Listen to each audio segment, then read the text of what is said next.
Okay, this is interesting because people are calling all over the country and saying, hey, whenever you go to Detroit, your lectures are the best. It was interesting because they got people call all out from California and all, and they buy up, especially in New York. Whenever they see the ones with Detroit on them, they buy they buy the videos up, even all the old ones and stuff. So that's interesting and stuff like that. No, so that's a good thing. Happy to be here with Eye Of Horus Productions organization. At this particular time, it's a great time. You know what I'm saying? We got what's the date? 18th, June 18th, Friday, 2004. You know, we got old racists dying, biting the dust. You know, and certain gods making the transition, as we know Brother Ray Charles did. We're going to go into some of that type of stuff and show you exactly what's going on as far as a ritual that was done with the whole Reagan thing, trying to encapsulate him and make him, deify him into a great patriarchal father for the United States, which in actuality, when you look at white people and a code, he was a great man as far as they were concerned, you know, because it set white supremacy back in motion. You know, we're going to pour libations. Like I said, we always have some new deities. We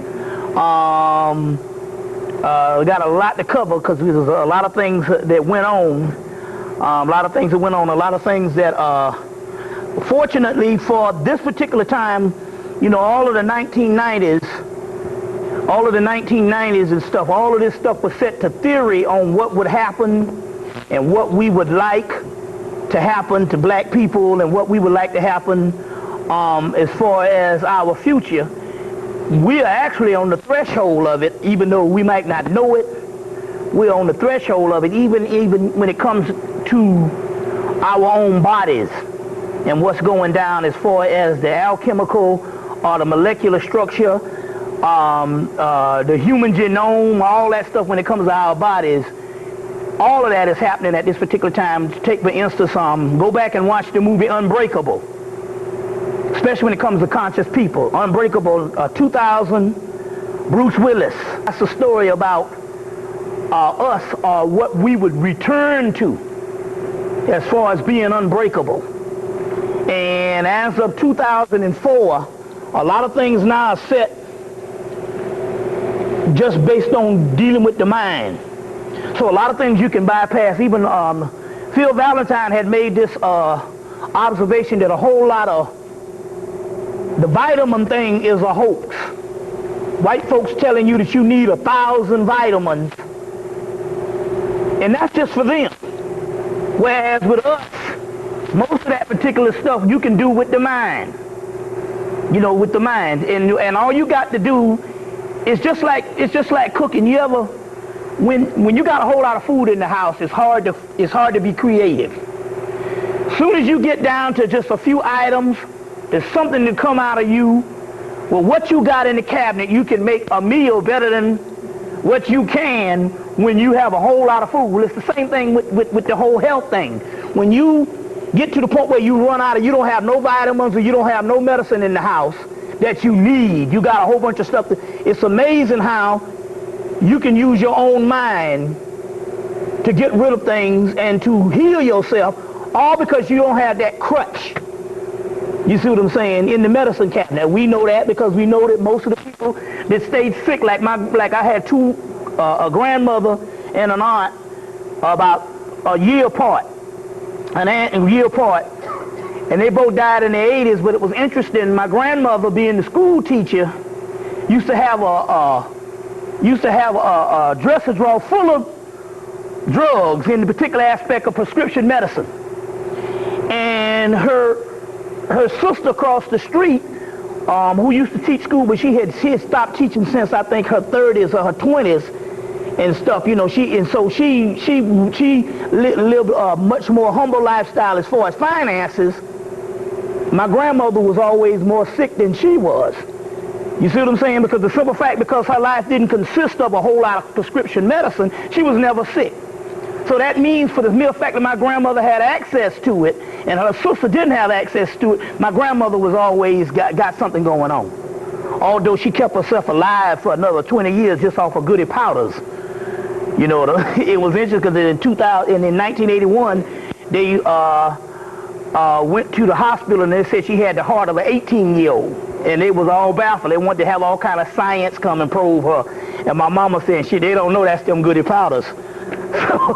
Which is caffeine and aspirin. So that whole concept of the aspirin is good for your heart and all, I know that happened to be true. Because I know she lived an extra 10 years just off them goodies and BCs and standbacks. But anyway, the concept here is, we don't know it now, but we are unbreakable at this particular time, as far as we're talking about the melanin that mutated. And the only reason what is stopping us from understanding these particular things is we got to get, it's all in the mind. Especially of 2004, because we're talking about now that the feminine realm is completely taken over, the realm of the Great Mother, and this ushering in of Venus solidifies that. So this Venus transient thing right now is complete return of the divine feminine, which means also that everybody's mind and everybody's body is also controlled by the heart chakra.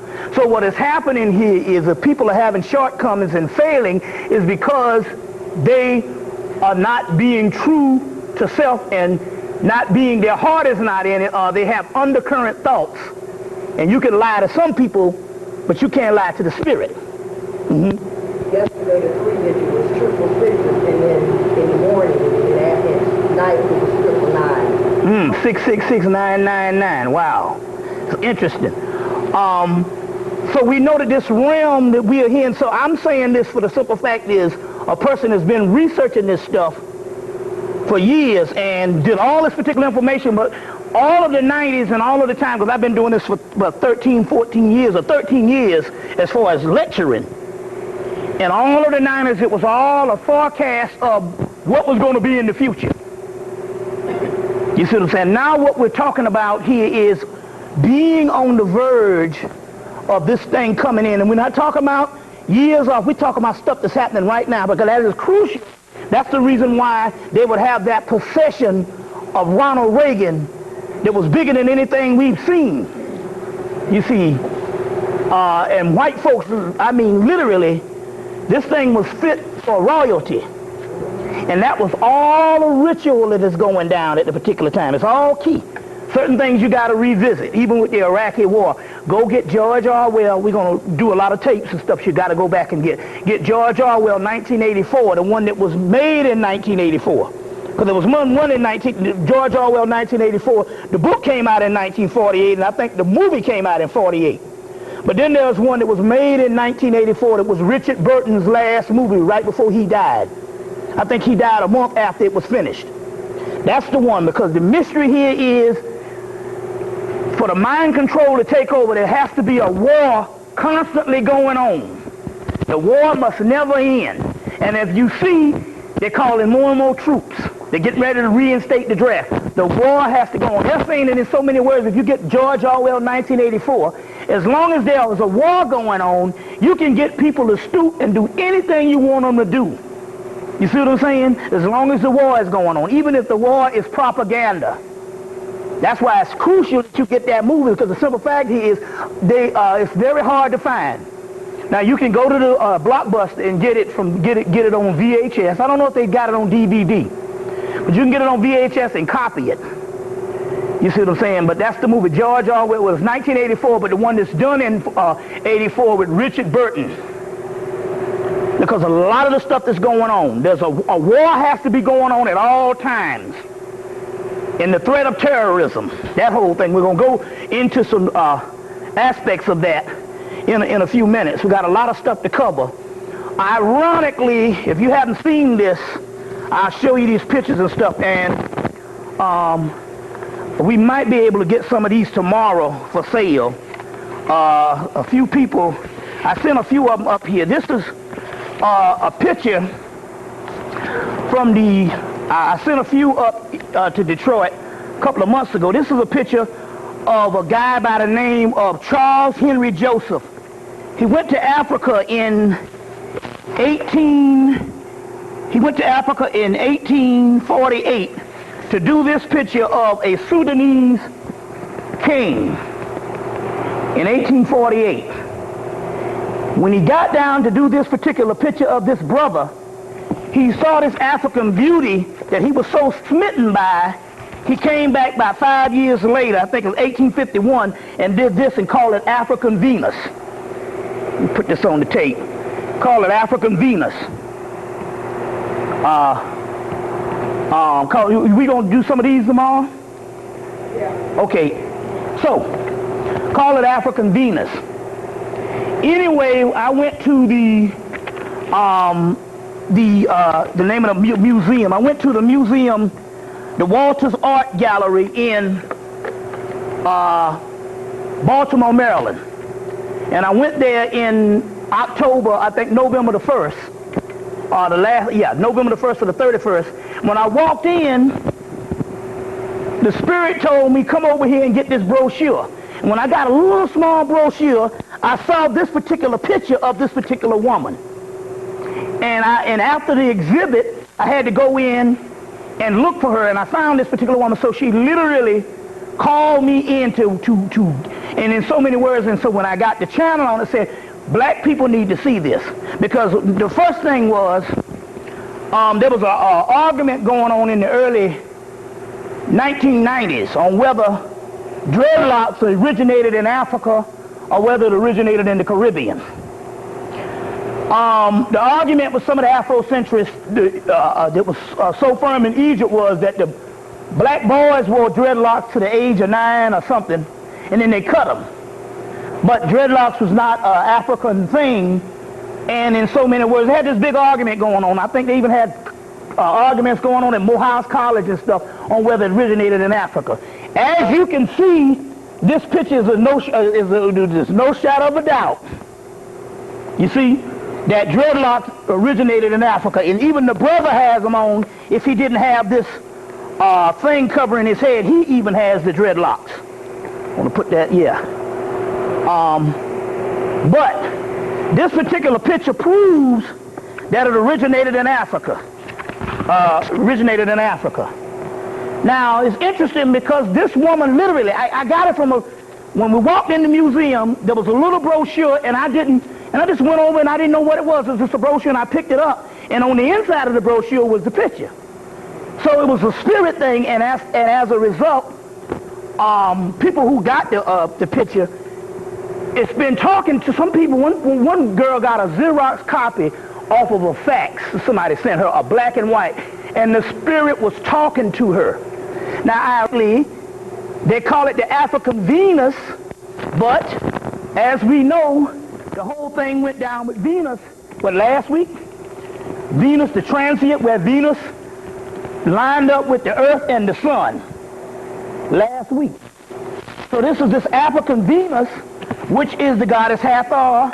And if you really do some real work on it, it's the goddess Hathor, the goddess Ishtar, the goddess Urzuli, the goddess Yeminya, because some think it was Oshun, but it was actually Yeminya and Olokun in Yoruba. The goddess Astarte and the Roman goddess Venus.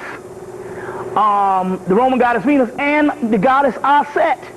Isis is connected with Venus because you can't separate the goddesses. Hathor, Isis, Aset, Sekhmet, and Maya are different phases of the same entity. And Nephthys, which is supposed to be Maya's sister, is nothing but her neglected inner half.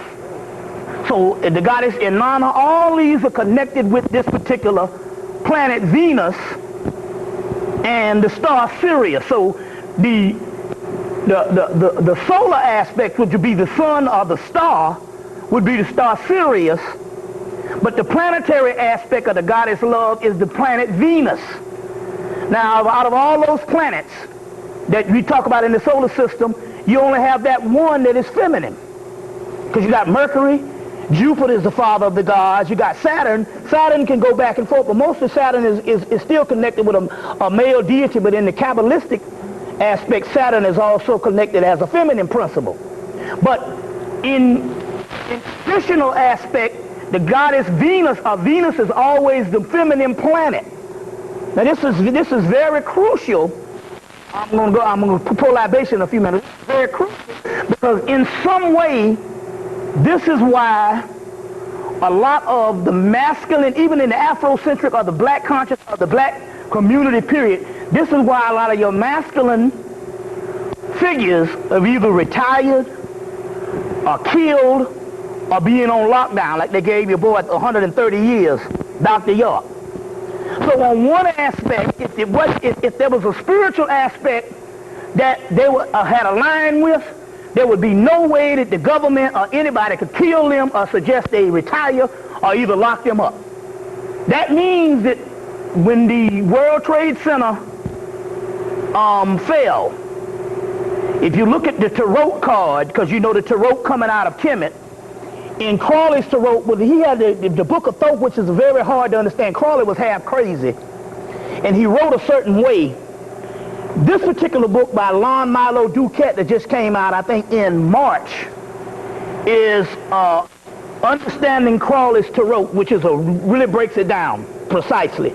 So this is the one to get. The reason why I always suggest Crawley's Tarot is because Crawley put back a lot of stuff that was lost in the Tarot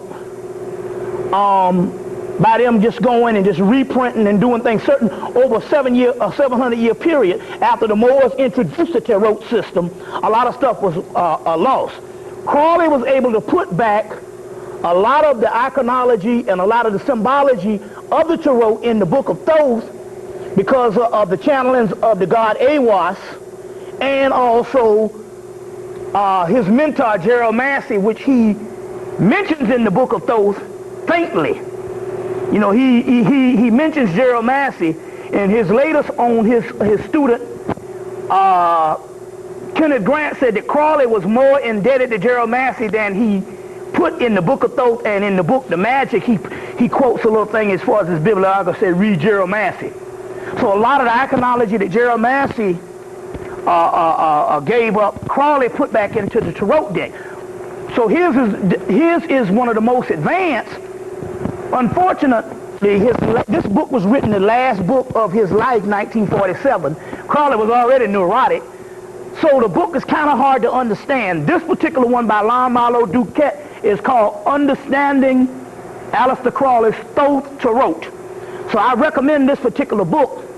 I recommend this particular book because there's certain things, but in the Tarot card, the Towers, which we talked about in my tape, the World Trade Center, that they said when those towers in the Tarot card, they have a picture of lightning striking the towers. And they said whenever those towers fall, this means it's a changing of the guard from the old garrison. Now, whether we do know now that the World Trade Center was built for them to bomb. Because I often wondered, here it is, you building a building that's supposed to eclipse the Empire State Building. It's going to be the tallest building in the world at the particular time, before the Sirius Tower that opened up, I think, a year after, or a couple of months after it was built. It was supposed to be the tallest building in the world. And they had been talking about the World Trade Center since the 1940s. They got the funding in the 50s and the early 60s. And then you're going to turn around and get a Japanese to build it? So you got to understand the racist mind. So automatically bells started ringing. Wait a minute, hold on now. Here's a people, we're in the middle of the 60s. You see what I'm saying? They broke ground in 1966. Hell, they had to kill Robert Kennedy or Martin Luther King at that particular time. This was 1 year after the death of Malcolm X. You see what I'm saying? And 3 years after Kennedy. And you're saying you're going to give this to a Japanese American at that particular time when racism was still prevalent? That is because the only reason why they gave it to him to build this thing, the architect, because they knew they was going to tear this thing down in the beginning. Now, like I said, I have a picture now to piggyback off of this whole World Trade Center, because all this stuff is connected. Even this stuff with Reagan and all this is all connected. And I talked about this the last time I came, that when they had the 1-year anniversary of the World Trade Center, they didn't do it this year, past year, but they did it the year after. They had all these specials on the World Trade Center and the bombing and all that. The Spirit told me, no, don't go to none of the traditional, go to HBO.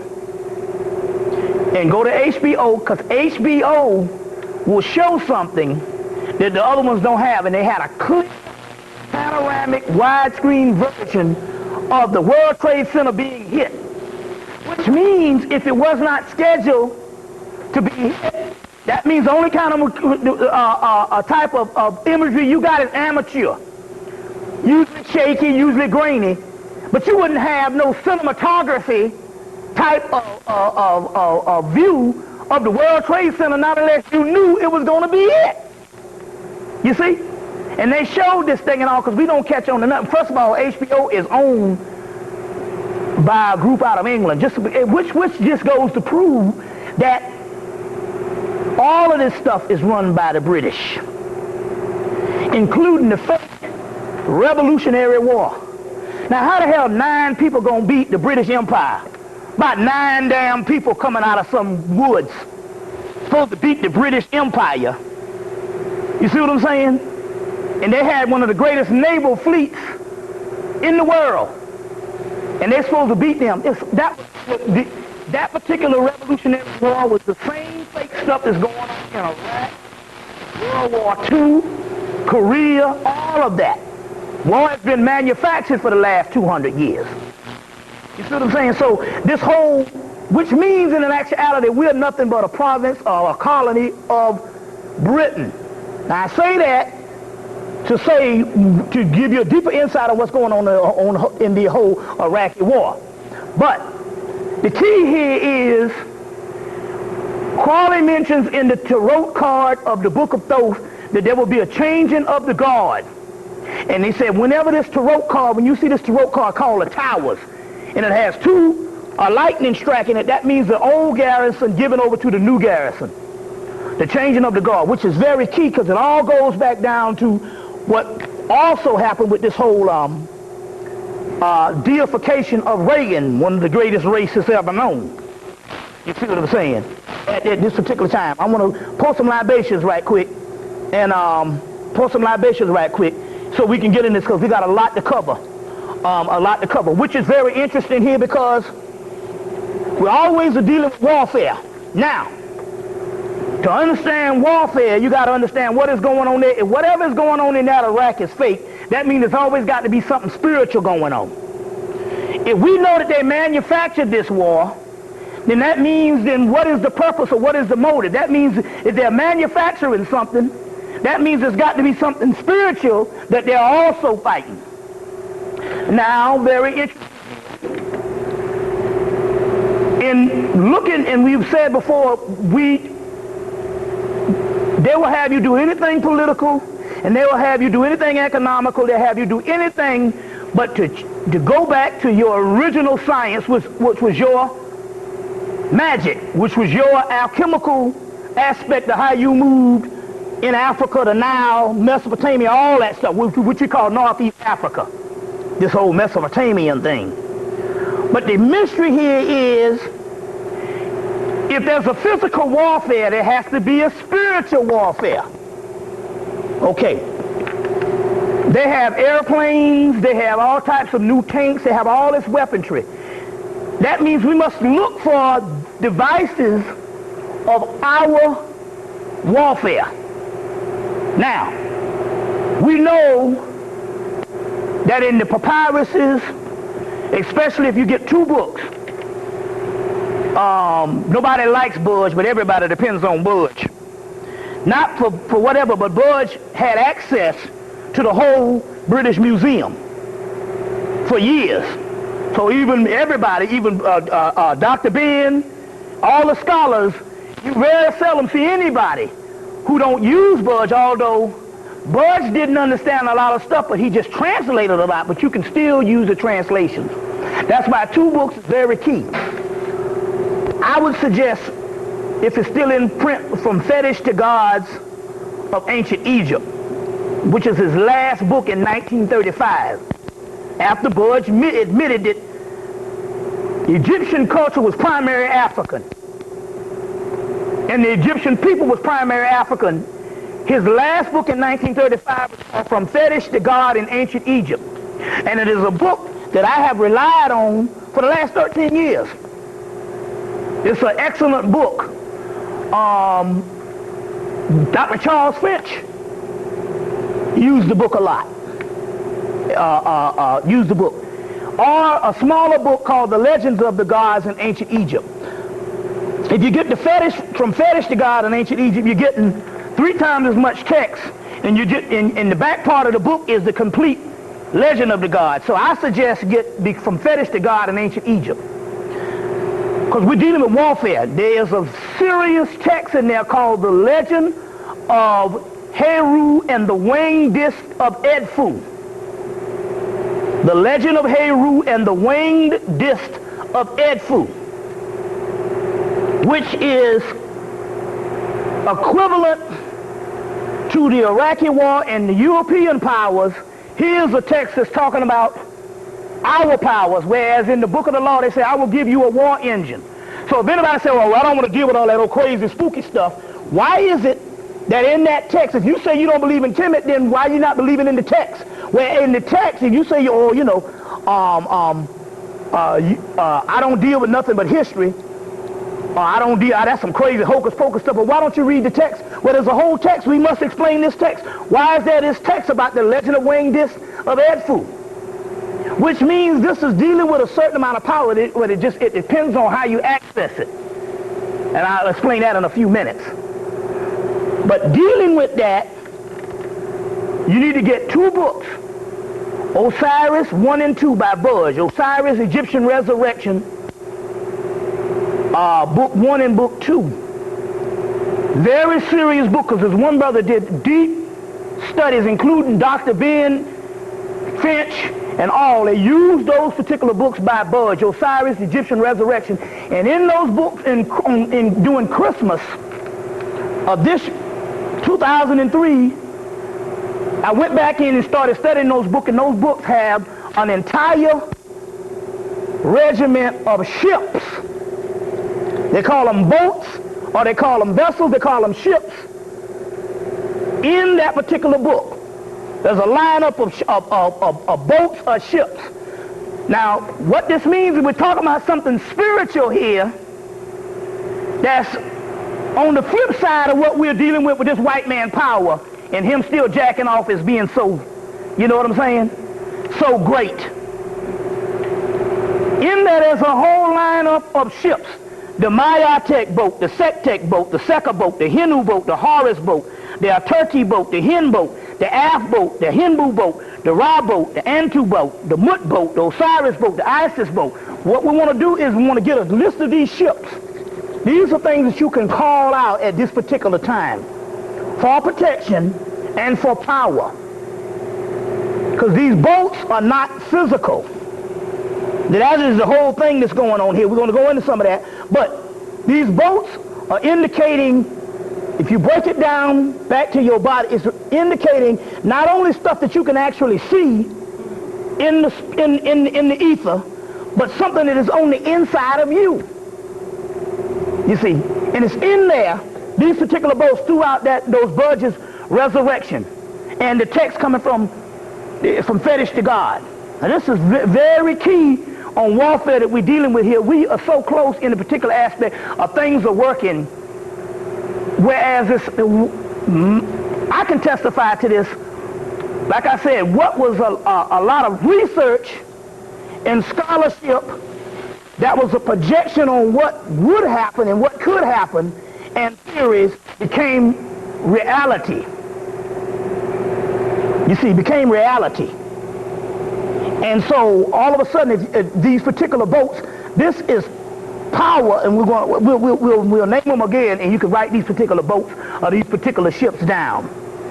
Anything to keep you from getting your power to your power, and at this particular time, the stuff is just waiting around. It's like we don't have to wait for it to come. It's already here. It's just that we got to realize that it is here. That it is here, and work that particular magic. So let me go into let's pour some libations right quick, and then we can pour some libations, and then we can start the lecture. Okay, y'all all right? All right. You know the drill. Zarabanda. El Cristo Negro. El Cristo Rey. Mama Shola. La Santísima Muerte. La Santísima Piedra Iman. San Simón. Las Spiritus and Tranquilas. Madre de la Luna. Madre de Agua. Francisco Siete Reyes. Siete Reyes. Ista. Mono. Noku. Mana. Inmatu. Titi. Joba. Otincha. Tiacha. Sheola. Shumala. Omagumu. Alcala. Locayo. Cacumbo. La Lila. Owalensi. Exantes. Casimbo. Nisabat Isala. Alfia Lucaya. Pazuzu. Lucifer. Anubaresh. Babylonia. Babylon. Aya. Ayo. Elmelech. Dracon. Notorio. This is some coming from right out. This is the yo thing. I always add them. What's happening here is people, there's entities that's coming down, and people from, well, it was a lot of sisters getting these things and all, and getting these particular things and all, but you was able to get 3 of them. What's that? Mona, what was it? Monu, Noku, and Letu. Ilhalo, Pele, Notorio. What these are new entities that came to the earth within the last 4 years. Labado, Luigi, Atama, Orowado, Powa, Ogawaji, Leowa, Goduga, Biwasta, Amatis, Awudage, Aset, Osa, New Isis, Osa Seka, Sebek, Sabdu, Sahu, Sakaris, Urzuli, Boomba, Kita, Brigitte, Marasha, Ban Samadi, Dambalawedo, Edawedo, Mama Shola, Mama Shula, Mama Pasha, Chieska, Coco Mama, Leowa, Telesios, Axiel, Kosiku, Shintio, Chinawita, Atawan, Alatin, Maka, Estanatiti, Shuganadek. These what I'm calling out here are a group of Native American entities. This is very key right now because we cannot deny that one of the things that we did have in indigenous people from the aspect of slavery, even before then and even after, was a union with Native American entities. You see what I'm saying? Which we can pretty much say was Aztec and Olmec, as Dr. Delbert Blair say. This whole concept of some shit coming from China is even crazy. You see what I'm saying? A lot of this stuff here is just, we're going to clear up some of this in a few minutes. A lot of this stuff is we can't even buy this stuff of the Bering Straits and these Chinese people, whereas the Chinese people are lighter than the Native Americans. You see what I'm saying? So you got black people coming from lighter people. It's a whole lot of stuff to keep people confused and deny the Olmec Aztec aspect, you see what I'm saying, and Moorish aspect of the Native Americans. You see what I'm saying? And this white folks lying, because the average Native American was your color at the turn of the century. So ain't no way in hell you're going to get a person your color and then you're supposed to be coming from fucking the Asians. That at the turn of the century, the Asians was white as they look now. You see, it's a whole lot of crazy stuff going down. So we want to access some of these particular aspects of the particular spirits, of the particular spirits.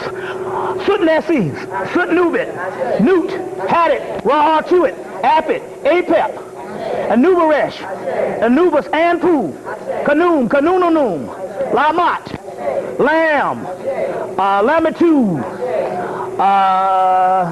Mama, Sebek Hep, Ranesi, Janesi, That'll be sufficient for right now and all, because when you call most of these things interconnected, when you still calling the same deities over and over and all. So this is all good anyway and stuff. They know what time it is. You know, we act like they retarded. You know what I'm saying? So they know exactly what time it is. But dealing with some of this, I was talking about coming over in the car, how this white boy traced his history back. This white boy had the gall to try to trace his history, to try to explain the origins of the white race. Right before Christmas, I saw this stuff on PBS. Oh man, they went back to China and everything and all, trying to just make this lie, but they fucked up, because what they did is they found this family up in North Pole at the Antarctic, at the Arctic Circle up in Russia, and it completely dismantles the whole Diop theory and the Afrocentric theory that white folks mutated in the Ice Age. I'll get into that in a few minutes. Well, I'll go into this now. It completely dismantles this. They came on, they said, well, you know, we know that we came out of Africa. First of all, at the end of the show, they say, let it be known that no matter whatever race we are on this planet, we are all Africans. I said, oh, wait a minute now, hold on now. Here got a light going off now. We are all Africans. And so I said, okay, let's see what's going on here. All of a sudden now they're trying to include themselves in the human race. So they would rather say we are Africans. You see what I'm saying? Now, I'm like, wait a minute, hold on now. They said no matter what argument, remember that we are all Africans. This is PBS in a documentary put out by white folks. I said, okay, now this is 2003, and all of a sudden they want to be Africans. That's the whole stuff that's going on this way. Even they got your boy Tony Brown. I don't know if it's still coming up. It still comes on in parts of the country. Tony Brown's journal, which he is I think Pepsi Cola is the main person and a couple of these major corporations. So they came out and said, look, they came to Tony Brown and said, look, you got to go, because, you know, in this particular case, whatever black person that has a show is under the behest of who funds him. So Pepsi Cola and them say, no, the new thing here is there is no race. So what they're saying here is, and Tony Brown is on this crusade to prove that what the white boy told him, that the racial aspect between black and white or anybody else is only a few percentage of genes, like 3 or 4 different genes, and that's it. So in so many words, he's trying to say that there's no difference between black and white people. Just a few genes. Here goes again, they're still trying to include themselves into the human race. Now, we'll go back into that in a few minutes. So now, they say that they're going to prove that the white man, you know, they're going to try to do with the origin of white people. They say, well, we all came out of Africa. Then they said, there's 8,000 years worth of history that's missing between when the white people came out of Africa to the modern white man. So automatically this program is about the origin of white people. So they went on and talked about and concluded that they came from the Asians, because they were setting this thing up back in 99 or 98 or 99. They started setting this thing up on Nova, which is a real racist show, on the white and Asian phenomenon. So they said, but this show, they did a little better. Oh no, they said, no, we're not gonna go with theory. We're gonna go to Asia. So they went to some part of Asia near Tibet or whatever and found this man, this family, and said, you are our ancestors. You know, you are our ancestors. Okay. Then it gets a little funky than that. They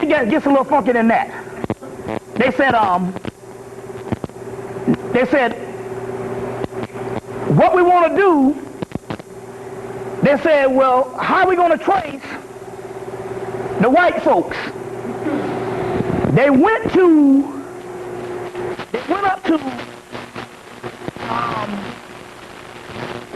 Antarctica. No, they went to Russia, to the Arctic Circle in the North Pole. Now, white people digging to, I appreciate them digging this far, because they dug up. When they did this way, they proved something. They went up, there's a white man, now he ain't like us. He ain't gonna just know, he gonna find out. So this white man goes up into the top of Russia and find a group of people that live in the ice. Now this ain't no Eskimo. Eskimo is South Florida compared to this shit here. These people here was, these people, in order for them to get there, they had to fly in, then they had to take snowmobiles, and then for the next 100 miles or something, the next 100 miles, they couldn't even go with snowmobiles, because they said all that freezes up. They had to go on they said fuck dogs, they had to go on reindeer. Serious business. They didn't have no dogs, no damn that. They had to get on, driven by reindeer or some kind of elk or something, because everything else just freezes up. Now they found these people in Antarctica, in the Arctic Circle, that look like me. Now, when they showed these people that live up in this cold place, in the North Pole, like I say, Eskimo is almost resort area. And these people were dark as me, or a little bit lighter. In 2003, this completely obliterates the entire aspect, mutating white and blue hair and blonde eyes, blue eyes and blonde hair in the Ice Age. Because number one, Europe has seasons. It gets hot in Europe. You understand what I'm saying? In the summertime, Europe has seasons. It always had seasons. Hell, it had seasons when black people used to live there. So now, I'm trying to get you to understand this. Here's some people that's living in the most remote part of the North Pole. If you want to talk about Santa Claus and reindeer, these people was up here, and they didn't have no blue eyes and no blonde hair, and there was dark-haired people with black eyes or dark brown eyes. Okay? Then you can't say that the people who later on became Europeans in Europe mutated based on ice. When we got people, they found the Iceman. He's black too. And he's black. You see what I'm saying? So then they say that these people traveled into Alaska and got trapped in Alaska for 500 years. And then down on into America, where the people in America are blacker than the Alaskans. You see what I'm saying? Because the Native Americans are dark-skinned people. So, first of all, they have basically dismantled this whole Ice Age theory, because they got a group of people in 2003 when they went there last year, or 2002, because maybe a year after, that are black. You understand what I'm saying? Or darker-haired people, and yet you still don't have no blue-eyed, pasty-skinned white. You see, so they're proven that whole concept of them mutating in the Ice Age is fake. Then they go back to this particular thing, whereas they talk about, or told the Native Americans that their ancestry come from people in Asia. You see what I'm saying? Whereas, but yet we will have some Native Americans are real dark-skinned people. You see what I'm saying? So how can you have lighter-skinned people turning back dark?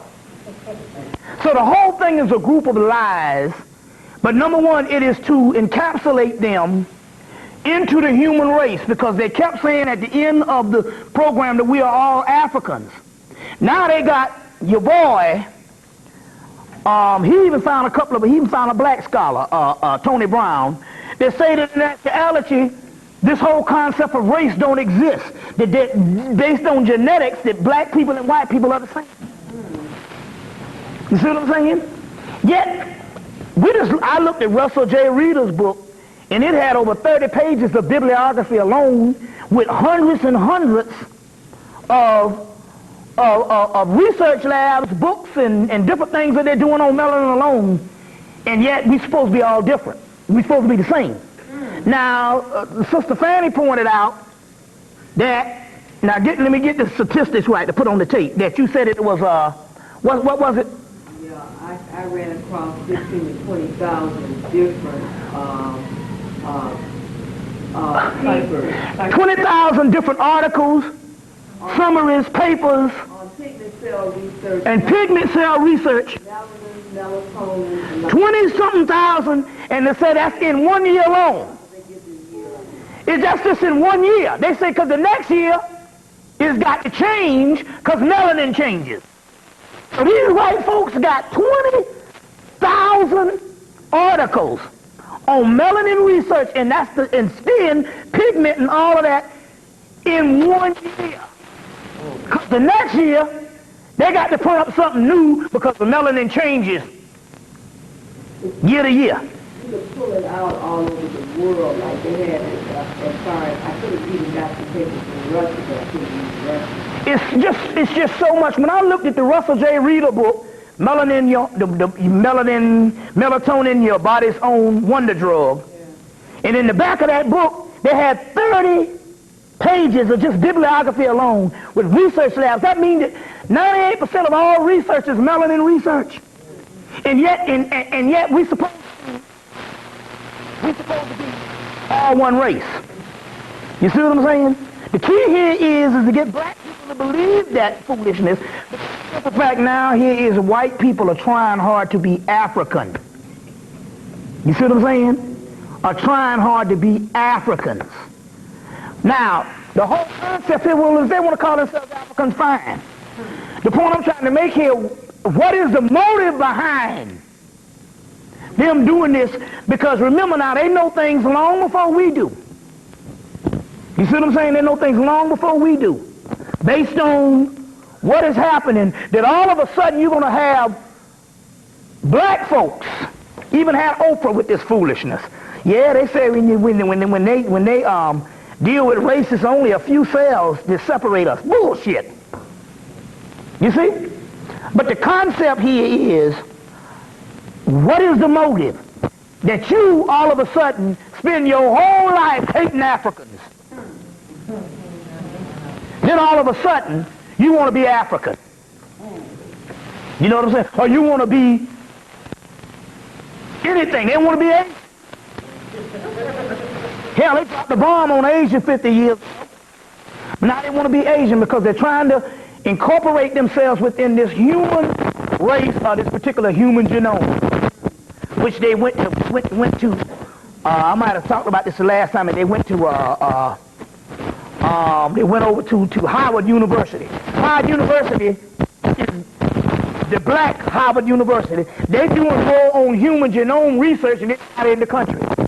They're basically taking all of the human genome stuff that they worked all these years to get all this human genome stuff, but they mapped the DNA. They set up camp at Harvard University. They're number one on the planet. And now they're charging, they're getting 25,000 black people to map they're paying 25,000 black people in this country to map their DNA. And this is going to be the basis of what the human genome research thing is. Let's put it this way, they all know that they fucking mutants or hybrids. So they didn't map no DNA evidence, and they did all this work over the last 50 years to get this human genome thing. They announced it all on the news. They're all this here. And their conclusion is, we are getting ready to get the human DNA from 25,000 African Americans. You understand what's going on here? Because that's what the whole thing was created about, was to get the indigenous people around the planet. But let's start with the African Americans, or Black America, or whatever you want to call it, whatever these things is. You see, the ones that's located in America, and Howard University is the spearhead of this thing. That's the mystery here, because they're talking about the DNA within us that has, which is the key to the doggone planet, and that's why they got Howard University mapping out. You see what I'm saying? And so what they will do is, they say, well, it's going to be a certain population. So the certain population they want is middle class black people residing in America, because in middle class black people residing in America, you can get a lot more international. You can get your Africans, you can get your Caribbeans, you see what I'm saying? And you can get other international blacks that can go in that pool, you see what I'm saying, that might not be in the so-called underclass, because what poor motherfucker's going to come over here? You see what I'm saying? They ain't going to let you in the country. You see the mystery? So they want to get all of this type of thing here of the so-called African Americans, and Howard is now #1 on the planet. Right there out of D.C. Got to understand what's going on, because the key here is, despite what they're telling you with the distraction, this thing is still all about us. You see, still all about us. Let's go on. Take, for instance, they had the movie that came out with The Rock, which is black, called The Scorpion King. So they found 500 years Norma, which is supposed to be the founder of the Egyptian dynastic period. They found the Scorpion King, which comes with a whole hieroglyphic writing. There's a guy called the Scorpion King, and the whole movie was made off of that. That's why they got The Rock to play this thing, the Scorpion King. So anytime they call them Akkadians also too. Anytime you hear that thing, which is supposed to be Mesopotamians, and this word Akkadian, but yet the Akkadians was black, because it was also, he was an Akkadian, and the guy, I can't think of the other guy that was the black guy, dark-skinned guy played along with him, was Akkadian. All these different races, in so many words, are still all black. But they traced the Scorpion King as a pre-dynastic king in Hemmitt that predates Norma with hieroglyphic writing, and then they had to go and say, well, we thought that the hieroglyphic writing came from Sumer, or Samaria, the cuneiform, and from the cuneiform, the Egyptians turned some little tablets, little clay tablets, or some wheat tally or barley into the advanced hieroglyphics. But now they're admitting we were wrong. These hieroglyphics predate the Sumerian stuff. You see what I'm saying? So, and they said, well, we thought, we was looking to see, we thought that it would start from a primitive stage, then go into full advanced hieroglyphics. They said, no, these things were advanced from the beginning. So they got this whole Scorpion King, so they're giving up a lot of history on this particular aspect, on this particular aspect and all. But they got this particular Scorpion King, which is, they made the movie behind and put The Rock within this thing. You see what I'm saying? So just some things that is dealing with it, like take for instance, you have the group of Cathars. Now, the Cathars were a group of black folks. They were actually Egyptian priests from the Coptic era that was which is in Coptic Egypt, and in Rome, and later Rome migrated up into Europe. They was in Rome because the key here is the entire Christian ship was plagiarized from the Coptics, and a group of those priests from the Coptics were called the Cathars, which the Cathars migrated, and so once they copied these particular people's aspect of Christianity and turned it into the European version of that, and tried to corner the market on this Christ thing, then they said, and when the Cathars complained and the Gnostics, Coptic or later-day Egyptian complained, said that shit there is some pseudo-Christianity, which this particular thing is just another version of the Horus King or Heru King or whatever in the Coptic aspect. And when they complain and stuff, they say, we kill off all the Cathars or kill off all the Gnostics. So as a result, a lot of Gnostics migrated on up into Paris, which is city of Isis, and France, and built cathedrals, and all of your cathedrals are named after the Cathars. There's a book called they're coming out with all this stuff. There's a book called, what's the name of this book? Y'all all right? All right. The Mysteries of the Great Cross of Hendaye. Hendaye. The Mysteries of the Great Cross of Hendaye by J. Wiedner and Vincent Bridges. And it's talking about the Cathars and all these particular people who migrated up into Rome. That's where you get the Merovingian. You saw it, the Merovingian that you saw on the Matrix 2 and 3. Well, the Merovingian is a Cathar. So this book breaks down the whole Merovingian bloodline that they talked about in Matrix. This book is extensive. It goes into this. It's called The Great Cross, the Mysteries of the Great Cross of Hendaye, Hendaye, by J. Wiedner, Weidner, and Vincent Bridges. And they talk about the Cathars. Now the Cathars later on travel up into Bosnia, which later on we had got this war with Bosnia where they got the ethnic cleansing. So your Cathars was up in the Bosnia, you see what I'm saying, which is the so-called ethnic cleansing, as well as some of this particular stuff here got a Moorish connection. Because you also have, aren't they Islamic people in Russia? A whole group of Islamic people. Well, how the hell would they get there if they weren't Moors? Okay? Now we know that the Islamic people that they show in these documentaries of Russia, who have a real deal Islamic culture that is somewhat different than the Islamic culture from the Arabia, but they got this unique culture, and they'll show you these modern day Russian so-called people of Islam.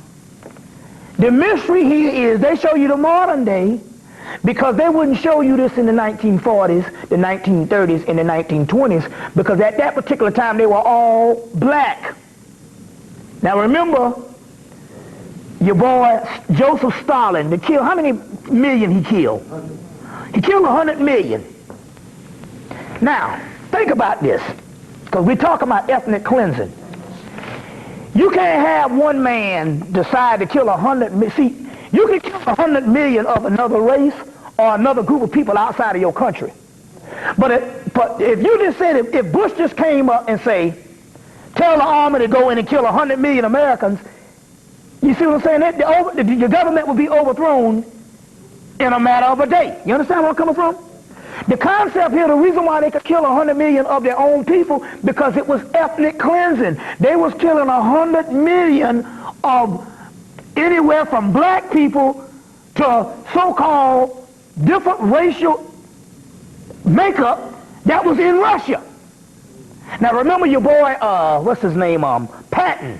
General Patton was an embarrassment, the so-called establishment. Well, General Patton said that they wasn't nothing but a bunch of damn niggers, the Russians, and said that they was not a pure race of people. You see what I'm saying? They were not a pure race of people. So Stalin comes up and he kills 100 million of these people. Think about it. And they kill 100 million, and always when they're killing these people, the rest of the world don't know about it until later.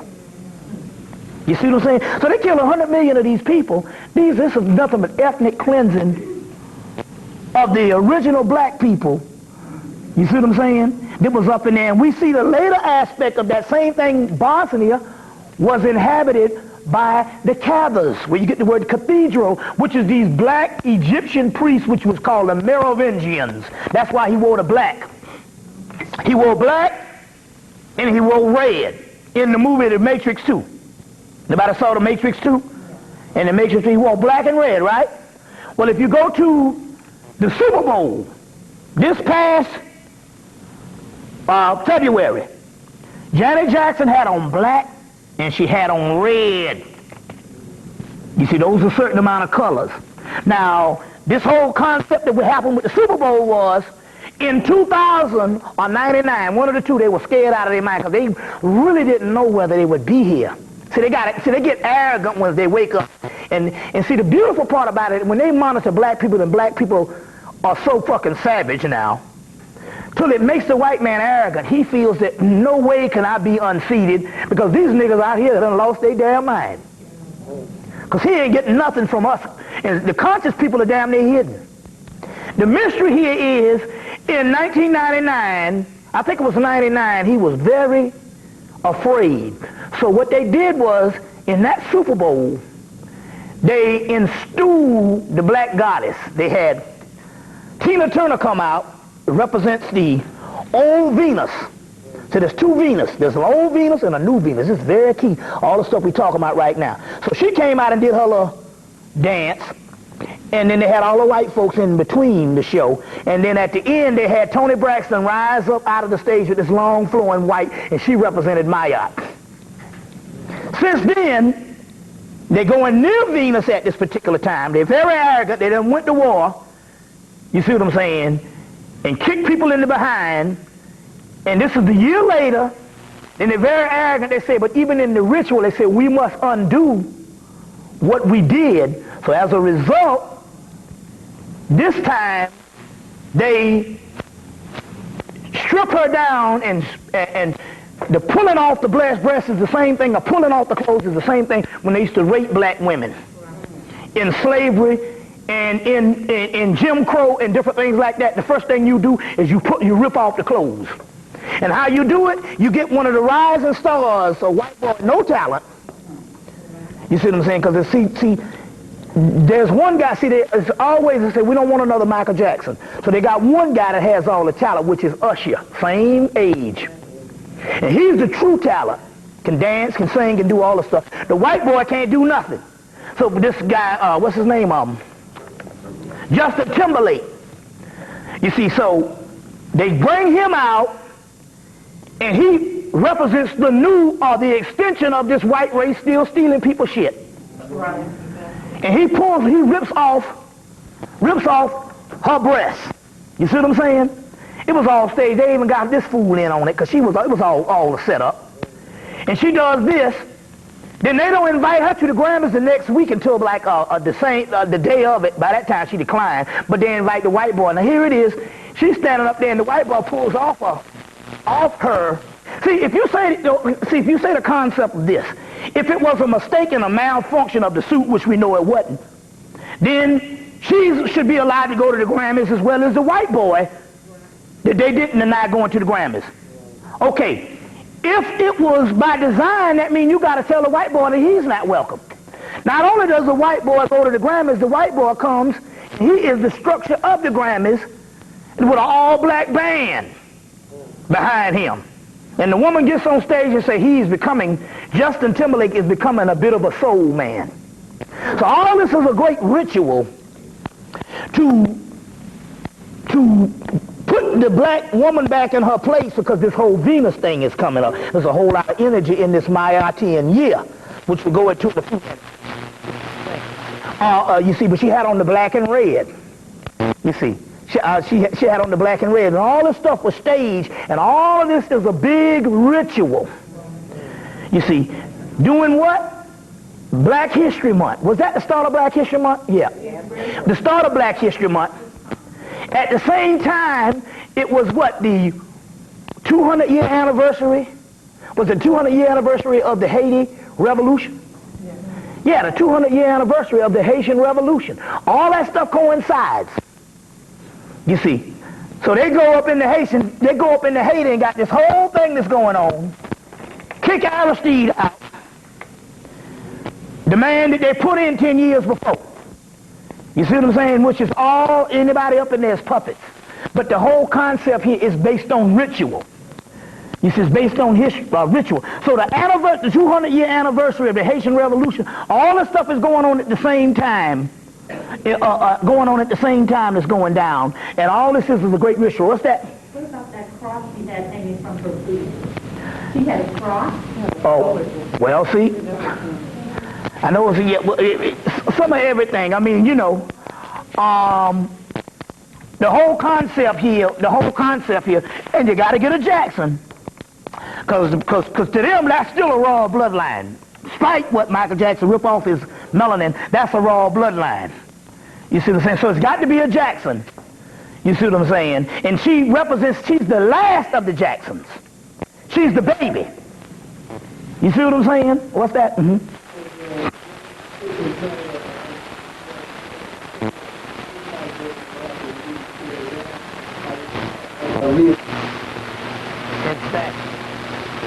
It's the same, it's some of the same ritualistic aspects that was going on.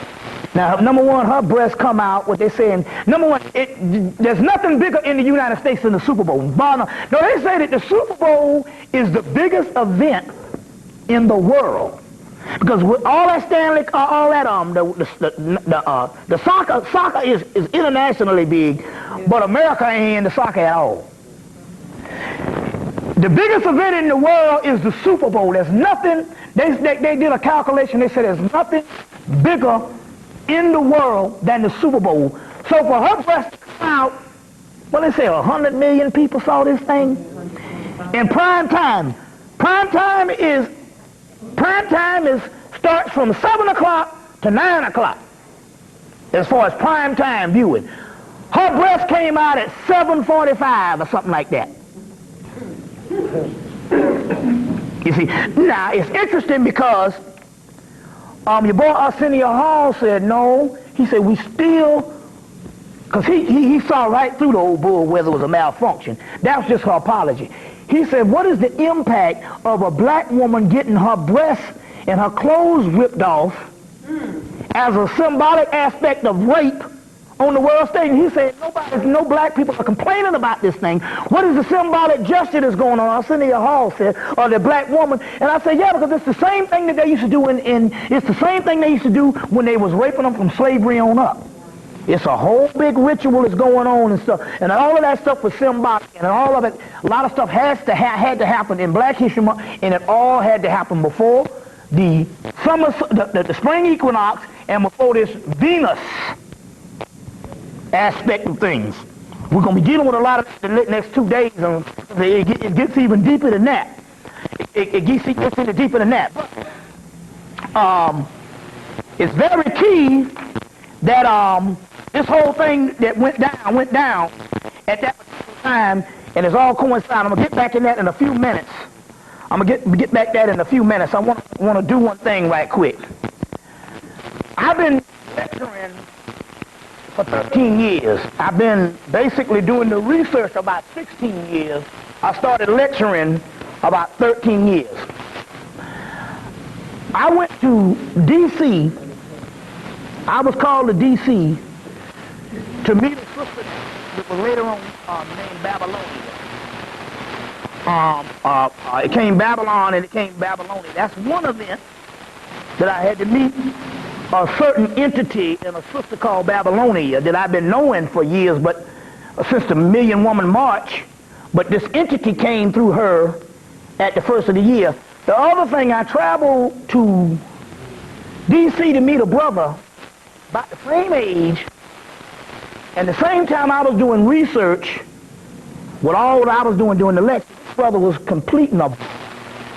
It took about 13 years to put together. It's a Black Encyclopedia Dictionary of the Occult, conspiracy, occult, African history, melanin, pineal gland, kundalini, even things dealing with the financial stuff, because he's a banker too. I think he works in some type of finance. And he wrote this book. This is the rough draft called The Functionary.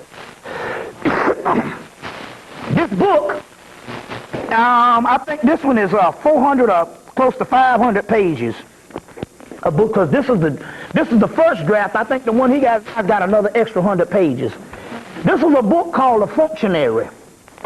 There's a brother by the name of Dr. Blind. It's amazing. It's eerie, because the same time I'm doing my research, he's doing some of the same research.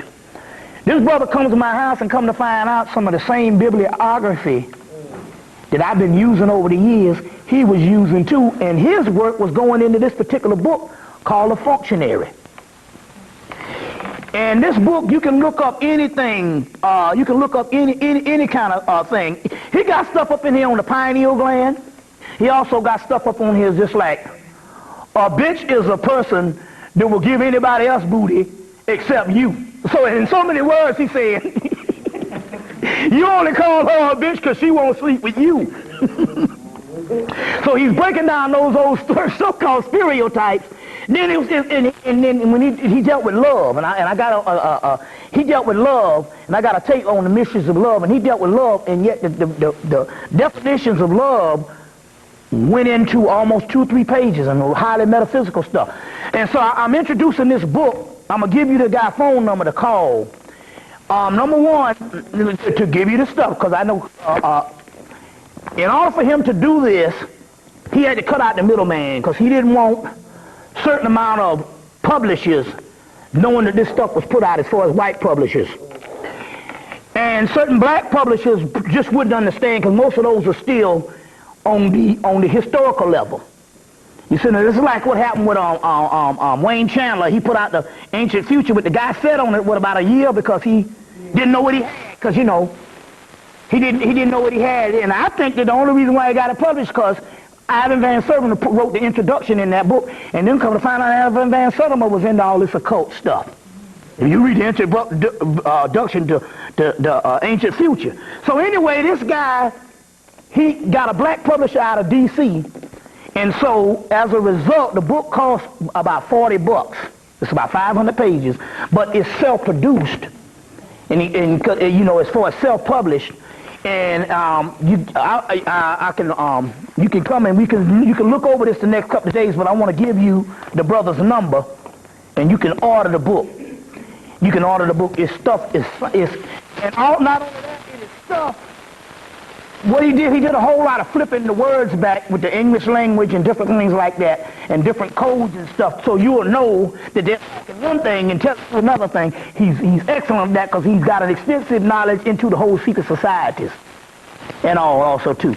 And so we went up to meet this brother, and like I said, when he came to my house, we were sitting up there and the whole time we were talking, we were just writing bibliography. One of the keys here is, but he has access, because he lives in D.C., so he has access to the Library of Congress.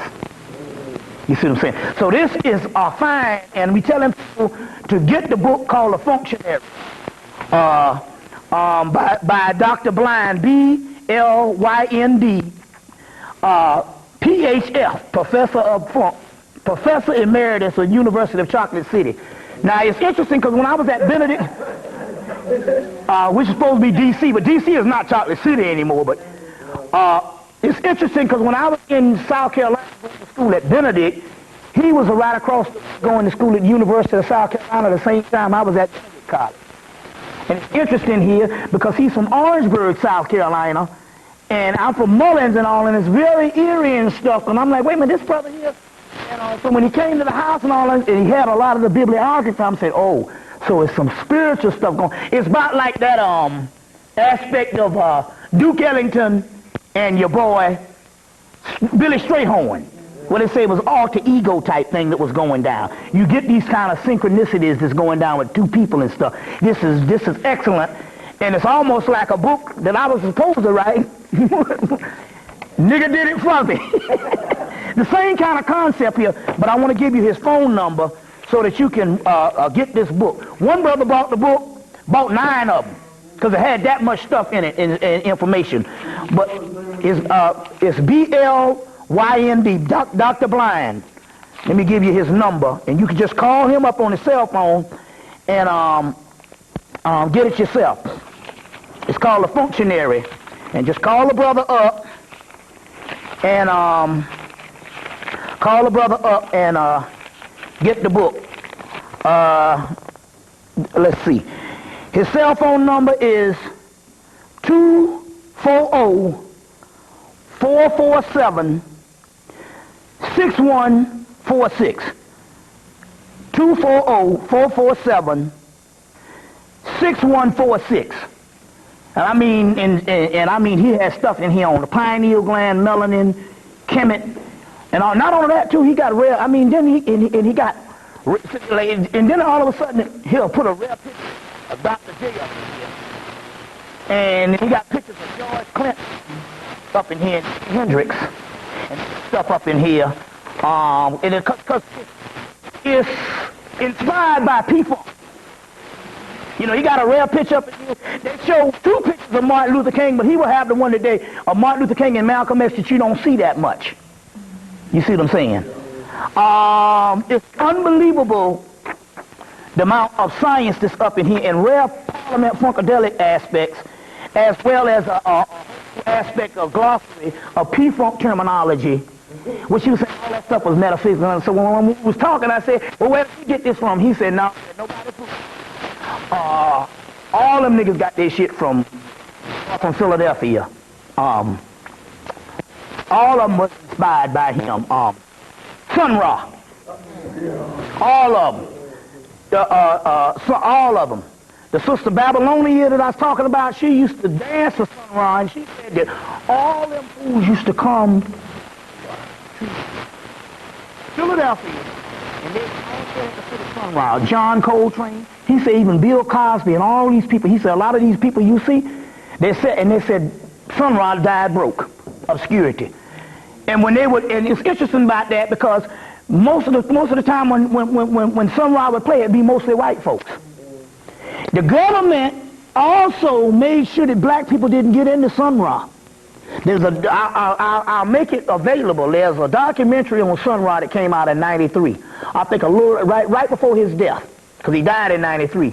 And in there, when you start hearing this stuff with Sun Ra is saying, and it's the same thing that Sun Ra said that Jimi Hendrix said. Sun Ra was a little more spiritual, where he called the white man Beaver Cleaver. Beaver. So he didn't get hung up in the particular stuff, but this is what the sister Linda Babylonia says by being apart. She said, Sun Ra, I don't know how many people Sun Ra would have in his band. Looked like damn near 19 people or whatever. He says it's interesting that Sun Ra could always tell in the music when the members of the band would go off and start sleeping with white women. That's deep.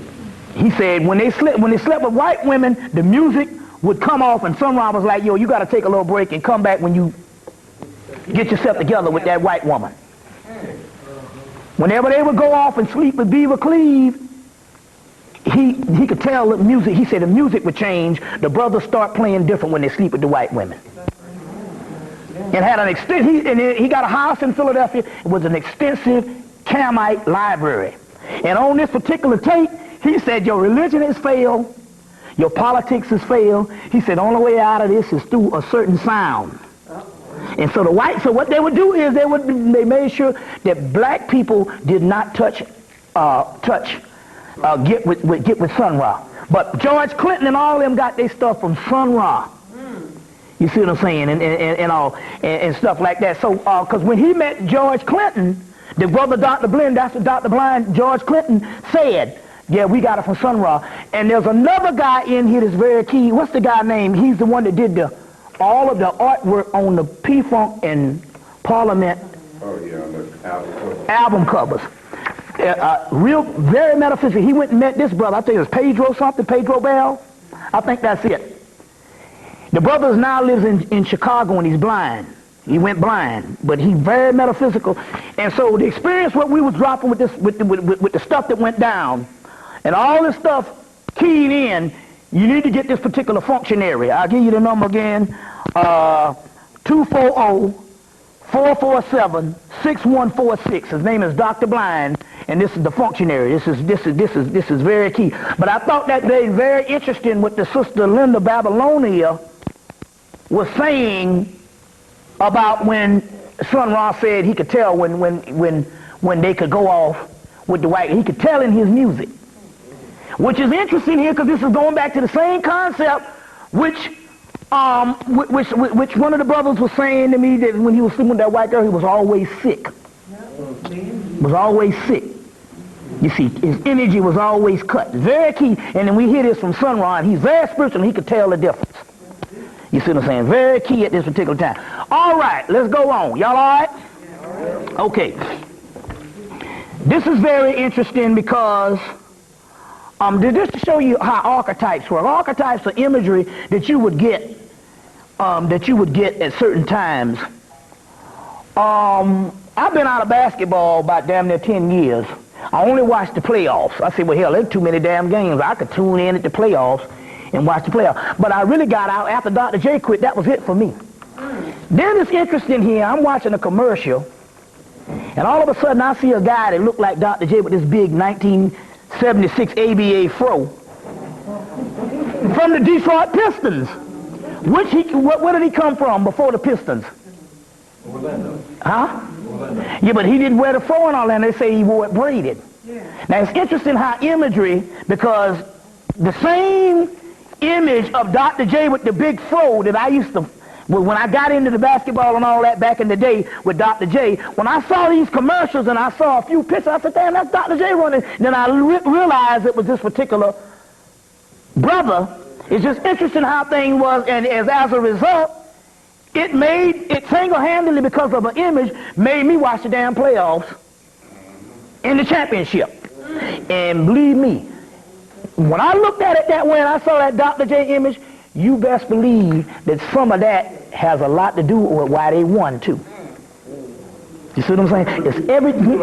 Huh? They trim like as a little white girl running around with pink afros, and the kids in the suburbs wearing all these distortions of it. That's why it became a phenomenon. That's right. You see what I'm saying? And that's some energy. The whole Dr. J thing came back, because that's some very powerful energy. Because I remember when it hit, when that Dr. J stuff was out in the 70s and even in the 80s, it was powerful. You see what I'm saying? And then you got this little thing that went down with the whole stuff with Mitchell. With Detroit. Everything and I tuned in just because I was seeing, I was seeing tomorrow with the day after. Because I was imagining, and I started rooting for just that type of energy. You see what I'm saying? So it's a lot of, it's just interesting how there's a lot of things that's going on. Like, take for instance, my man, he would have been one of the winningest coaches. He still is, but it's interesting that he was, when Kobe Bryant got caught with this whole thing in Denver, the coach was in Denver the same day. And people don't know that. That the coach was in Denver the same day that he got set up. It was all a setup. He was in on it too. Coach Jackson. Phil Jackson. You see a whole lot of stuff go down, a lot of nasty stuff go down, but you can't do that on a Mayatian year. And this zone that's going down, very key. What'd you call this year? It's a Mayatian year. I'll go into that in a few minutes. Now, couple of research stuff that I just got to cover, because I haven't been here in about a year. Well, it'll be a year in July. Is this particular information. There's a sister named Jendaya. She just moved to Atlanta. She used to live in Oakland. Then she moved to Denver. Then she moved to Denver. I think she's a colon therapist.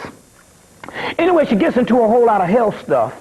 Just showing you how things going on, give you some stuff that's going on. So she came by the crib to visit me, I think in January. She came to Atlanta because she was going to move. So she swooped by, and we were sitting up talking, and she said it's interesting that, number one, couple of things started, she said. Number one, by doing the colon therapy or whatever, she said she noticed that there was a lot of black people that the white man pull up on and tell them to get their gallbladder taken out. Yeah. That's right. That's right. She said, she said, well, damn, she said, well, why would you do it? The doctor said, you don't need it for nothing. There's this cracker now. You got a body that's got every organ. You got shit in your foot that you can mash and your doggone back of your neck open up.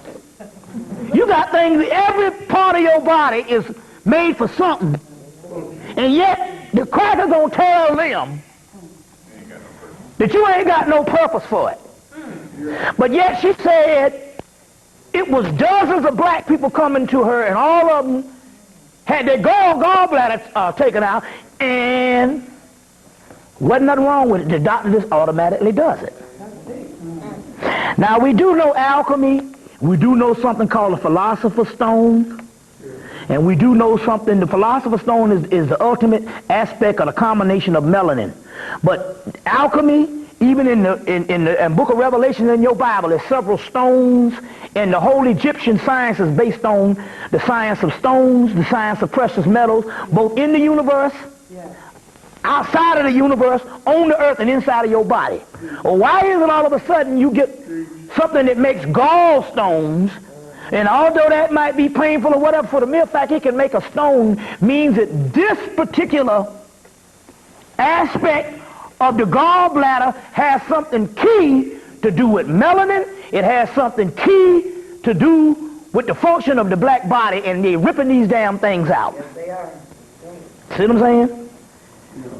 You see. Now, for those people that's in here that got your gallbladder removed, you don't have to worry about it. You're already conscious, so obviously you done made something happened that you made a jump into Godhood, period.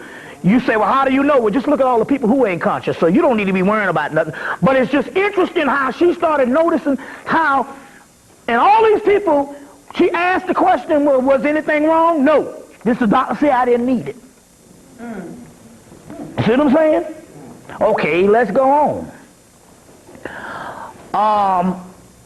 Not only they went hysterectomy crazy. You know what I'm saying? Everybody you know. And it's prevalent even among white women. They're just taking this shit out.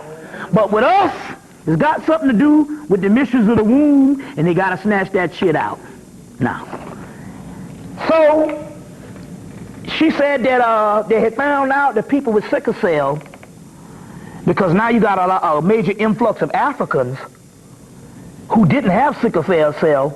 But it's interesting, those Africans, once they got to America, and their diet changed, they started getting the sickle cell. So she said, well, it's simple. She did the research, come to find out that they had some black people who put together a serum that's made of African stuff on the continent, and the only thing they had to do, even with the serum or even without the serum, when these Africans started taking certain things that was from the continent and adding it back into their diet, like certain yams, certain types of fruits, certain different things that they have on the continent, the sickle cell disappeared. So she said, well, hell, this is the key to the sickle cell problem. So she started talking to this other white doctor that didn't know that this is a conspiracy. And the white doctor, I think was this woman, said, well, hell, let's order a batch of this serum for the hospitals. For the hospital. When the serum came, the hospital stopped the serum at the door. Say, that's not allowed up in here. And the serum is put together of different African fruits and minerals or whatever it is, and it automatically, you see what I'm saying, makes the sickle cell dormant. Okay? So she went around to there's a sickle cell organization, and she went to the sickle cell organization, and they told them, we don't want nothing to do with it. Now check this out. Then she kept on doing work, and come to find out, there's a sickle cell organization in every major city in America, where they track the sickle cell on the continent of America.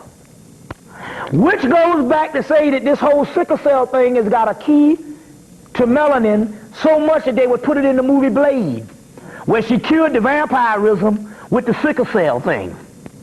Which in Crawley's book, in his card Death, on Tarot card Death, they got a picture of the black skeleton with an Osiris crown on, with a sickle in his hand. That whole Father Time thing has got something to do with melanin. And it's an attribute, as a lot of people said, but yet it's the most tracked thing in America. They got a sickle cell organization in every major city, and none of them wanted to do anything when it came to getting this particular serum. You see, very key on how this stuff is still warfare. And a lot of mysteries is going down with that, the gallbladder, all kinds of things. So,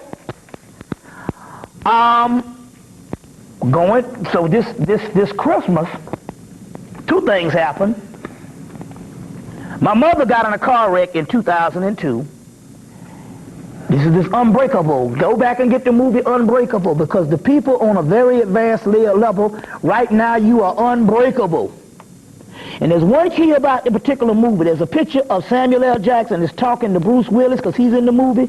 And they just switched it around. Samuel L. Jackson was the weakling, and Bruce Willis was the one who was unbreakable. You do the math. You just switch it around. Samuel L. Jackson was the real black man. We're the unbreakable, and the white man is the breaker. You see what I'm saying? Now, you just got to switch it around, but they always give you the clues. There's a picture of Samuel L. Jackson talking to Bruce Willis, and there's an Egyptian stela, which is a stone tablet with its hieroglyphics and the Egyptian scenery on it. He's sitting down right in front of it to let you know who the real Pharaoh was. Nothing is done by accident. But on the unbreakable thing, my brother, I talked about, my brother bought my mama a Mercedes. Did he get these Mercedes down there for real cheap?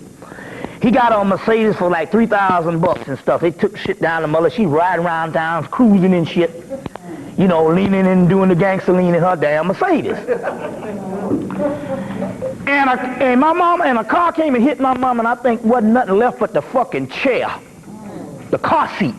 It just completely tore the fucking Mercedes from around the car. I think she was sitting in a car seat in a flame, in the steering wheel. And other than having a headache, she went to the hospital, and they couldn't find nothing wrong with her but the high blood pressure. They had to get the high blood pressure down, and they was trying, they couldn't find nothing wrong with her, and they was like, we got one, this is unbreakable. And the first thing they said was please, they convinced her to take a flu shot. They convinced her to take a flu shot. Now, a year later, her kidneys start shutting down. It was interesting, because see, it's all about this stuff that they're giving you. Her kidneys start shutting down. She said, I didn't have no problem with my kidney till I took that flu shot. Okay, the man came up in there and told her, I said, well, you know, if you are lactose intolerant, you can't take this flu shot. Now, what are they telling you? First of all, although all black people are lactose intolerant.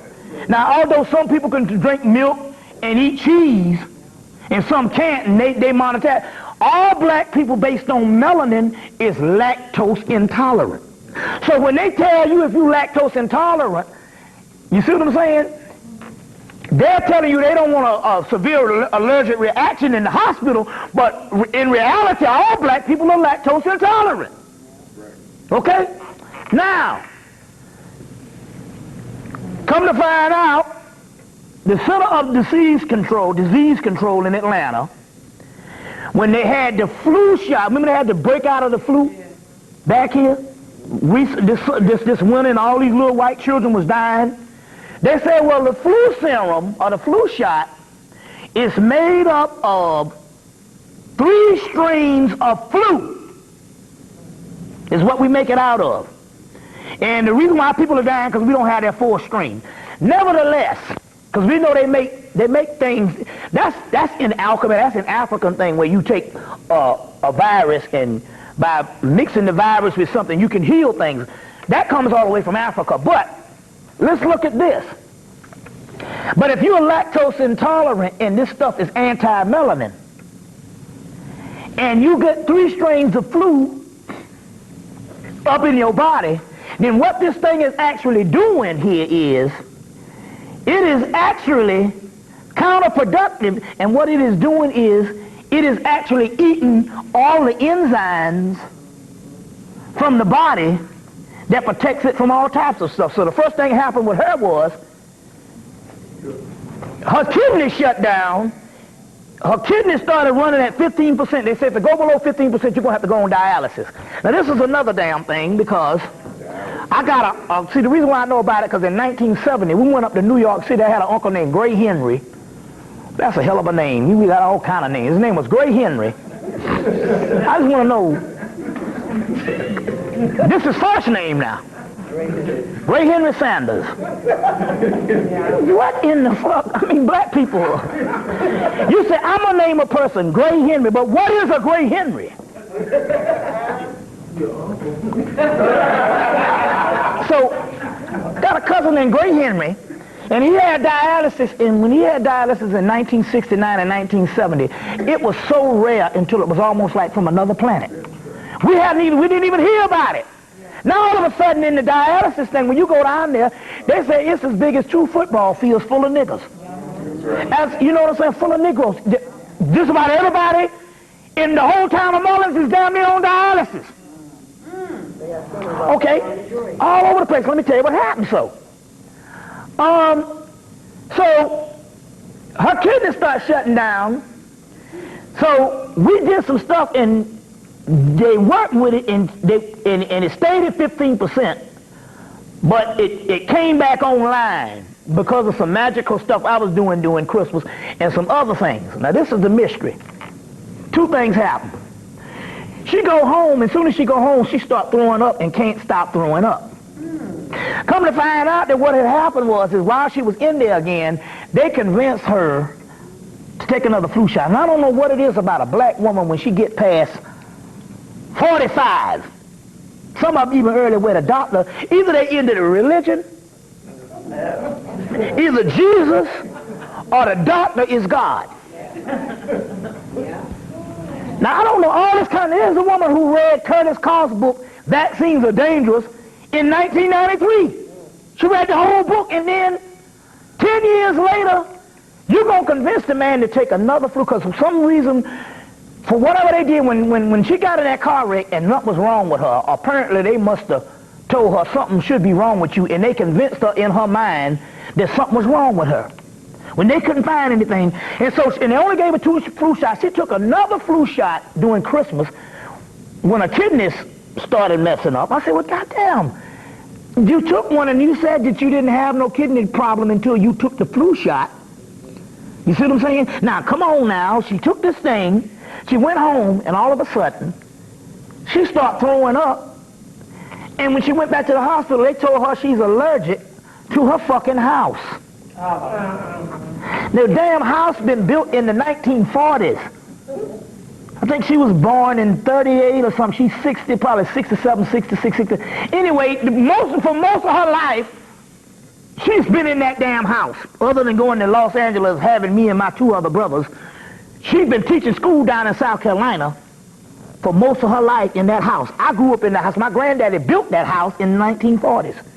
But all of a sudden now, all your fucking life, 50 years, you've been in this house. All of a sudden, you go to the hospital, and when you come back home, you're allergic to your house. Apparently what this flu vaccine does, or any other vaccine, is it gets in there, and they use this stuff to come in, and it's stripped literally with a lactose casing. It means that the germs could get in there, and they can do a job that normally it wouldn't be able to do with the melanin. And they got this thing, germ warfare, and what it did was it ate off all the enzymes in her body, and she was damn allergic and was throwing up for a month until she developed more enzymes. See the kind of crazy stuff? Then, come to find out this. Miss Unbreakable, they couldn't get her goddamn kidneys to stop. We told her, look, come out of the hospital, come to Atlanta.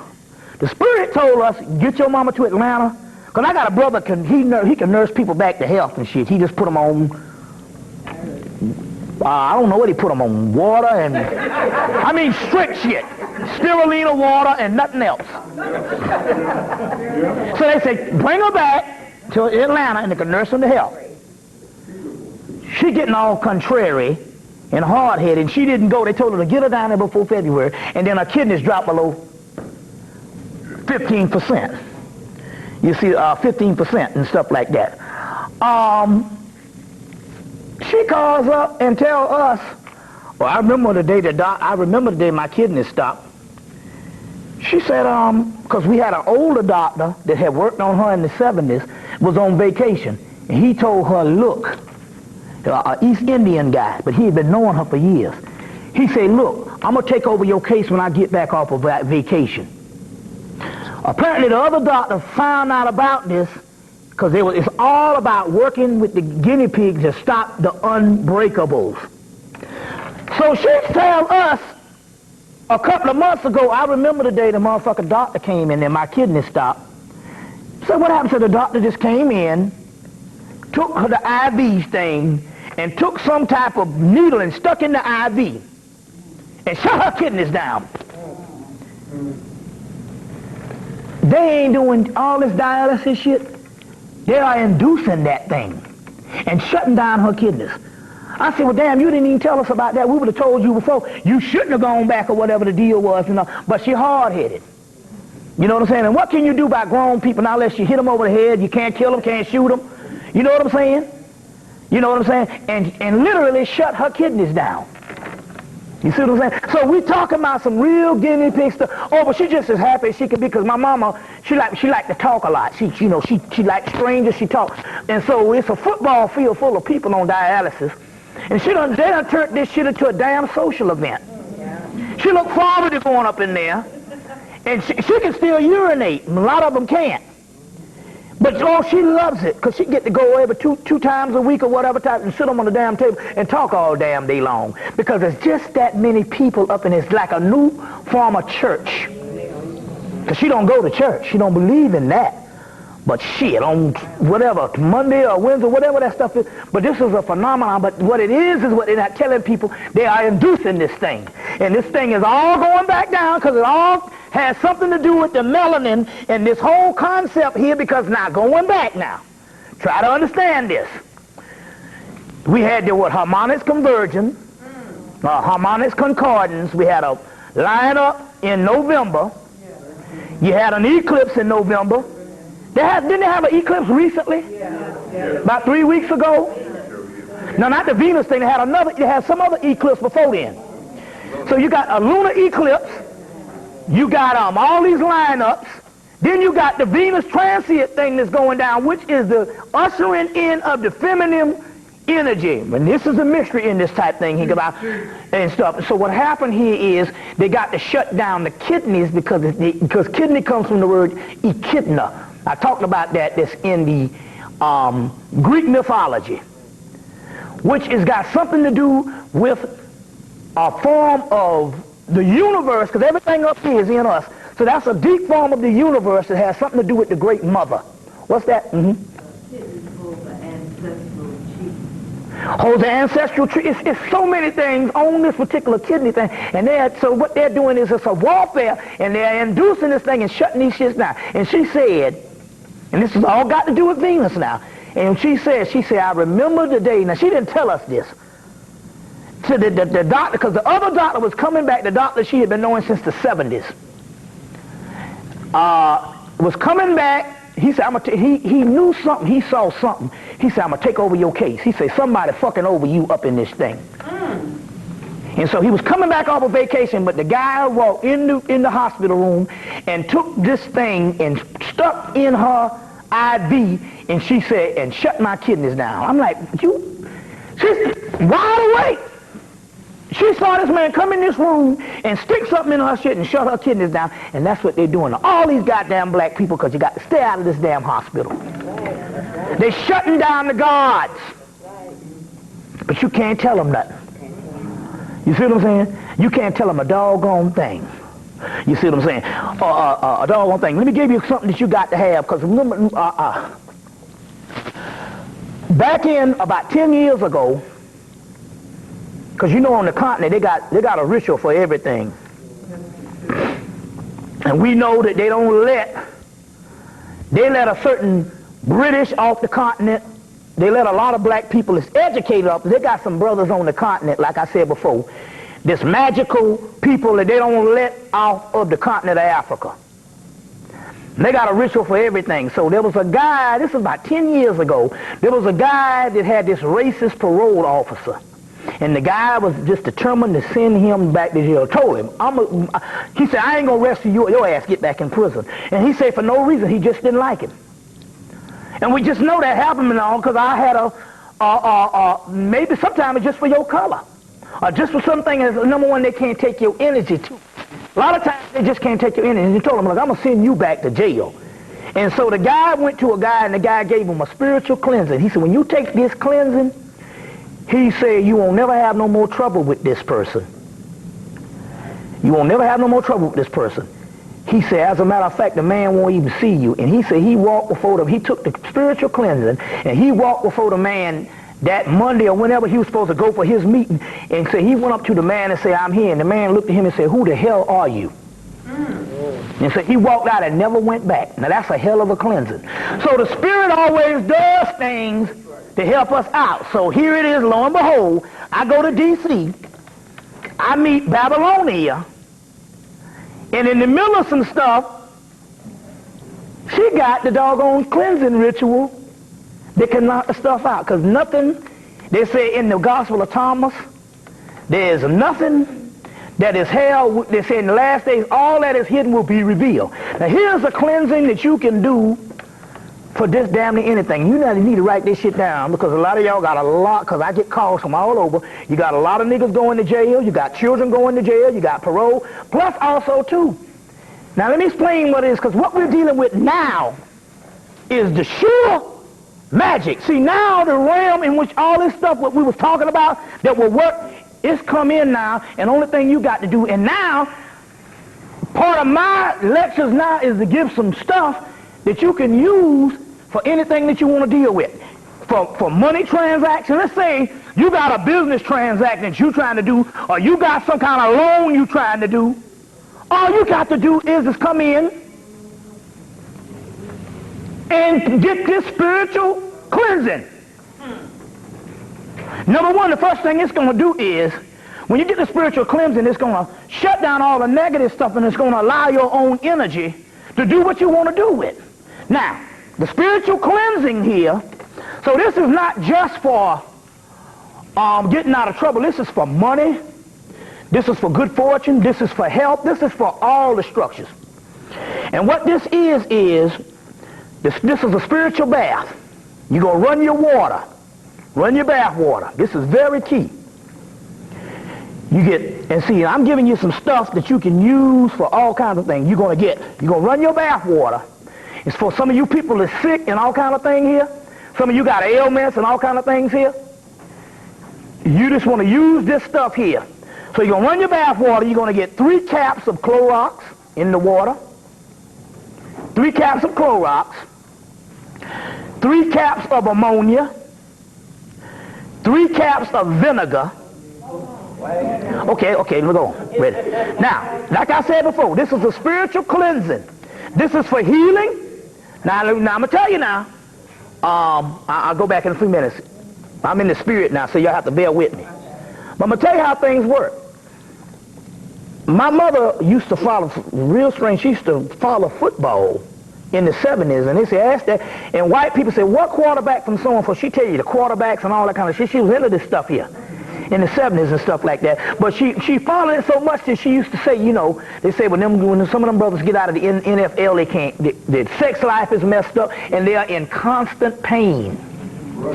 Because, you know, you're getting hit all the time. So when I went with the elixirs that we was mixing up with the liquor, I went to Charlotte and met a guy that was an ex-NFL player, and this guy carried him the elixir, and he had been out of the NFL for like 20-something years. And he said he was in constant pain for 20-something years, and he said when he started drinking that damn elixir, said that shit started healing him 20-something years, because they say you really fucked up after the NFL, after you come out of that football league, they say you are messed up. You see what I'm saying? So now, we know that this stuff can work. Now, like I said before, now this is going to be for, you want a meeting, you want to get some money somewhere, and you got to go meet somebody, you want to go get a loan, you want to go, you know what y'all niggas is into. You know what I'm saying? Hell, we all need money, goddamn. You know, you want to get healing, your children in trouble, which is constant. That's like painting a wall. Everybody got somebody in some damn trouble. So what you want to do now, you want to get a spiritual cleansing. You want to get 3 caps of Clorox, 3 caps of ammonia. You know, you take the Clorox, put it in the cap. We had to put it on the take, you know, and stuff. 3 caps of Clorox, put it in the water. 3 caps of ammonia, put it in the water. 3 caps of vinegar in the water. You just don't see y'all. You're getting all, see, that's where we mess up. I didn't say nothing about what kind of vinegar. Everybody getting all fancy. We sophisticated black folks.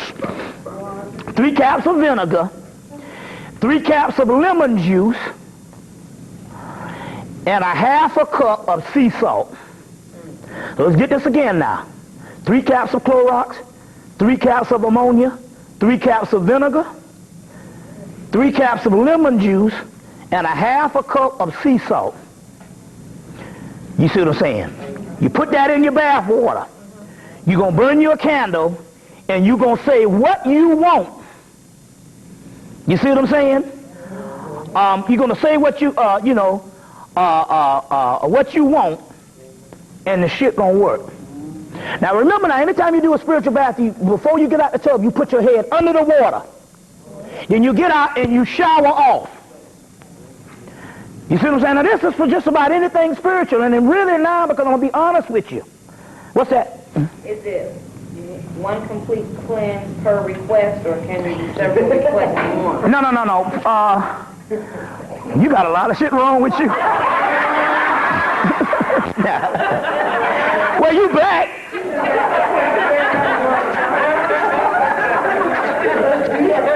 That's a legitimate question. Because if it ain't one thing, it's another.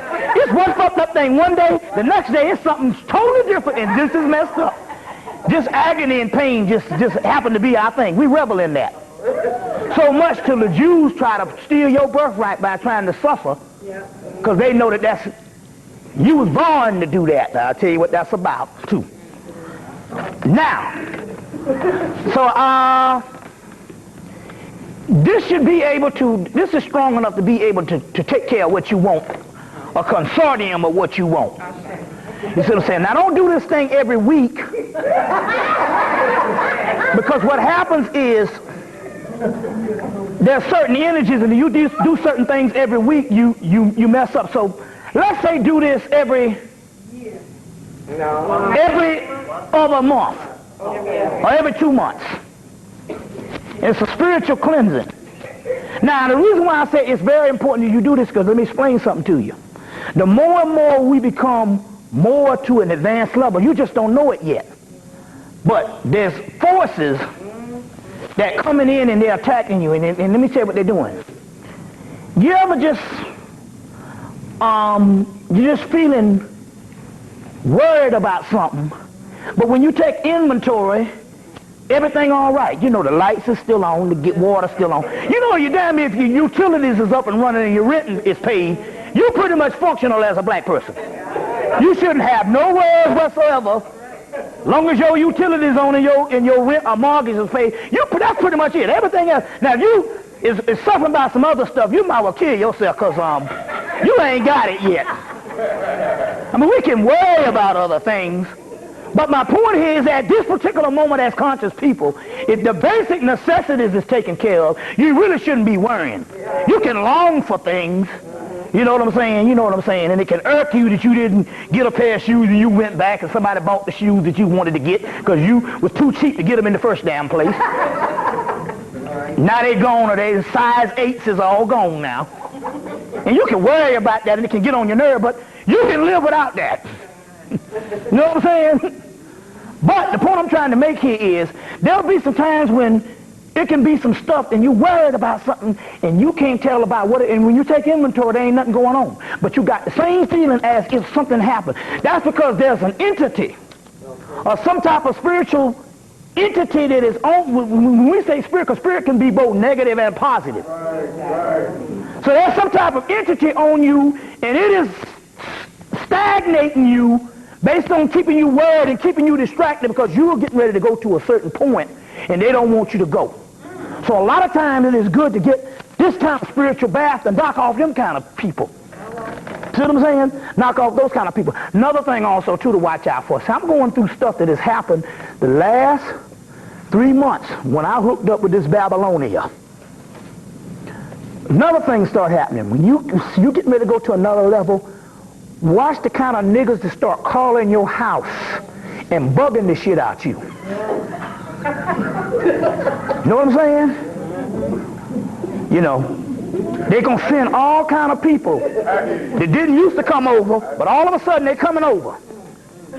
There's going to be all kind of people entering, and what you don't understand here, there's some forces that's out there, and they're trying to keep you from a point, and they're going to have all kind of people to come and get on your nerves. And it'll be certain people calling, you know, you be like, what the hell, you know what I'm saying? It ain't the people that's calling that's got something on their mind. It's going to be some, you know what I'm saying, a certain homeboy that's dead as hell. Like one of the homeboys say, you know, I'll get on what mothership there is as long as there's ACC basketball.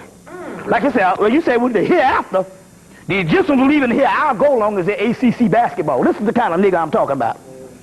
He knocking on the damn door. Some crazy nigga. You know, this kind of fool. But my point here is, there's all types of forces. You see what I'm saying? As well as whereas there's physical forces, or spiritual forces, or unseen forces, this thing here, as far as this spiritual cleansing, is good. There's another book you should get called,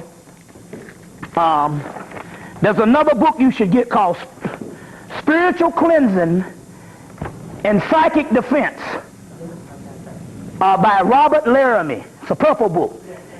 You can go online to originalpublications.com, and it's called Spiritual Cleansings and Psychic Defenses by Robert Laramie, Laramey. Very key, very good book. Spiritual Cleansing and Psychic Self-Defense. There's a real good book called Money Magic by Jade.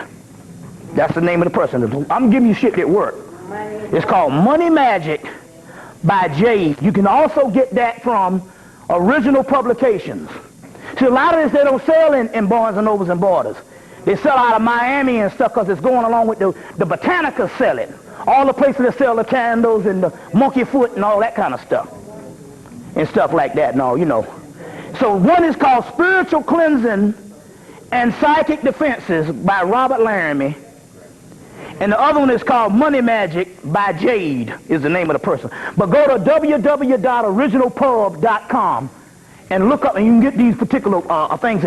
But especially this one on Money Magic. You see what I'm saying? Now also look around town and see, you might have to order them, but there's a green candle out. It's a lottery candle. It's got all these lucky numbers. Anybody seen this thing? But now one of them they got, soon as you light it and burn it, there's a lottery number on the inside of it.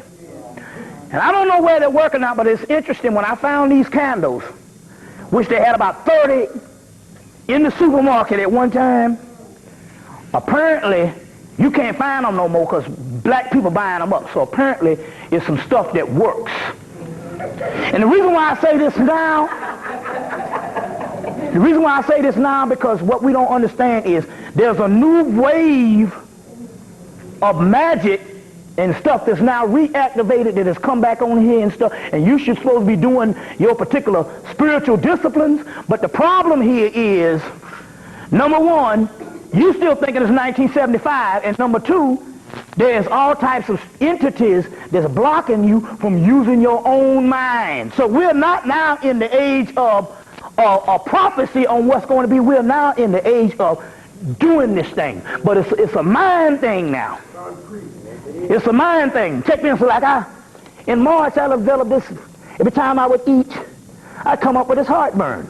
So I'm taking all that old Pepsi AC shit and heartburn, Alka-Seltzer and all that. And I'm sitting up in the thing and I'm looking at myself and I say, man, are you out your damn mind? I said, now you know, doggone, you've been teaching the people. But I had remembered one thing. I used to drink that elixir, which is the Canadian whiskey and the gin mixed together. I went and I said, I got acid reflux disease. Because every time I ate, this thing would come. And I couldn't get rid of it. I said, wait a minute, hold on. What am I doing here with this white people shit? You know, being convinced with this medicine thing. You see what I'm saying? I said, wait a minute, hold on. I went in there and got this. I've been talking about this for the last 3-4 years. And I went and mixed up some elixir and drank that and told old teacher T.H. Shayola, take care of this shit. And it was cured overnight. I hit the 3 something, look, you got to get this shit going. And it was cured overnight. So we're saying, we're talking about those types of concepts on what we need to do. So the spiritual cleansing is very key. at the particular time. Y'all all right? Okay. Will it be good because you're going into the summer solstice? This is key now, to take that spiritual cleansing, and not only that, now, see what's happening here is Venus has come in, which is the goddess of love and abundance, and there's a lot of stuff that is now here for you to get. That's right. And the only thing you got to do is just to know what time it is. The ship doesn't come in. This time, Look, what they're saying, look. This time it's Venus is manifesting the concrete side. In 2012, it's the spiritual. No, I'm telling you that this thing is going down now. That's what I'm saying. I'm saying you ain't got to wait no fucking 8-9 years. Let me show you something. Last time I came, I've been telling people to get this book. I've been telling all the women and telling people to get this book over and over. It's a book called Amor and Psyche. I've been telling people. You know, in this book, Amor and Psyche, A-M-O-R and Psyche, P-S-Y-C-H-E. The psychic development of the psychic development of the feminine by Eric Neumann or Newman. It's Eric and it's N-E-U-M-A-N-N.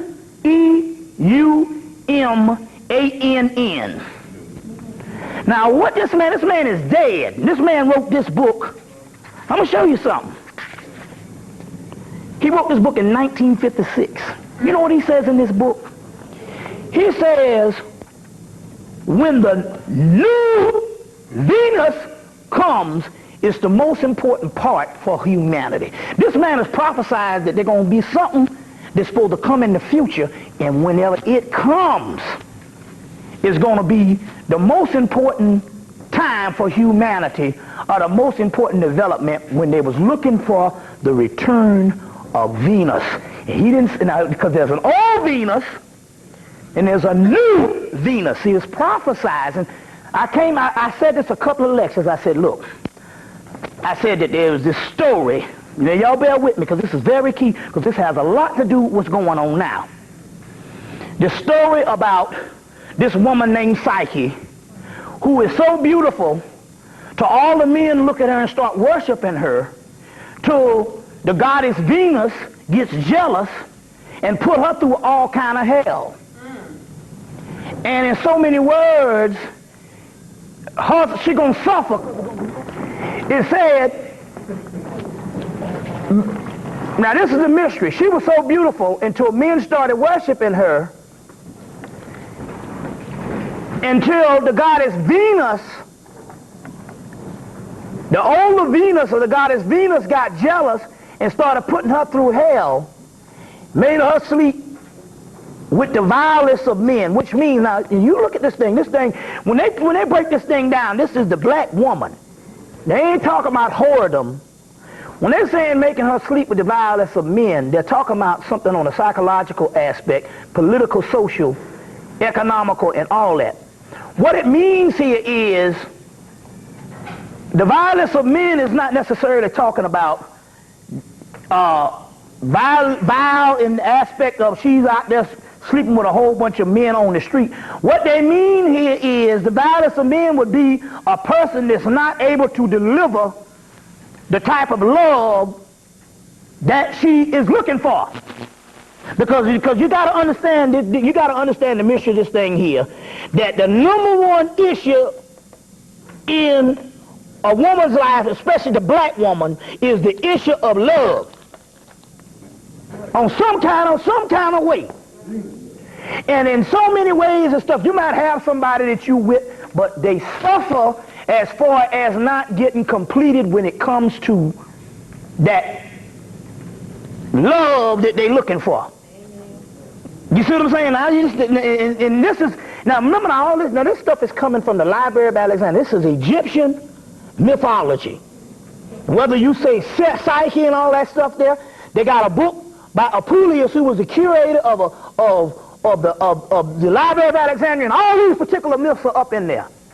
No, so we get all caught up because we want to see it in hieroglyphics. We might not never see it in hieroglyphics. Hell, you got the damn story right now. It's fundamental. You see what I'm saying? Because even Newman, in his commentary in the book, because the first part of the book is the tale, the second part is the actual is the actual commentary where he really starts breaking it down. He said all there ain't nothing but the mysteries of Isis and Osiris. But you just have the initial myths. You don't know there's thousands of these particular myths and mysteries that Isis and Aset and Mayat and all of them had to go through. So now, in so many ways, the mystery of this story is this: that the same thing that's happening to the black woman is also happening to the black man. We are also unfulfilled, not necessarily based on you. It's just that no indigenous person on this planet is able to live up to their highest potential because of the earth that we find ourselves on. So the black man is the same science, it's just another set of circumstances. And what we don't understand here is we both going through the same thing. And although your circumstances might be different based on a woman, when you break it down based on energy,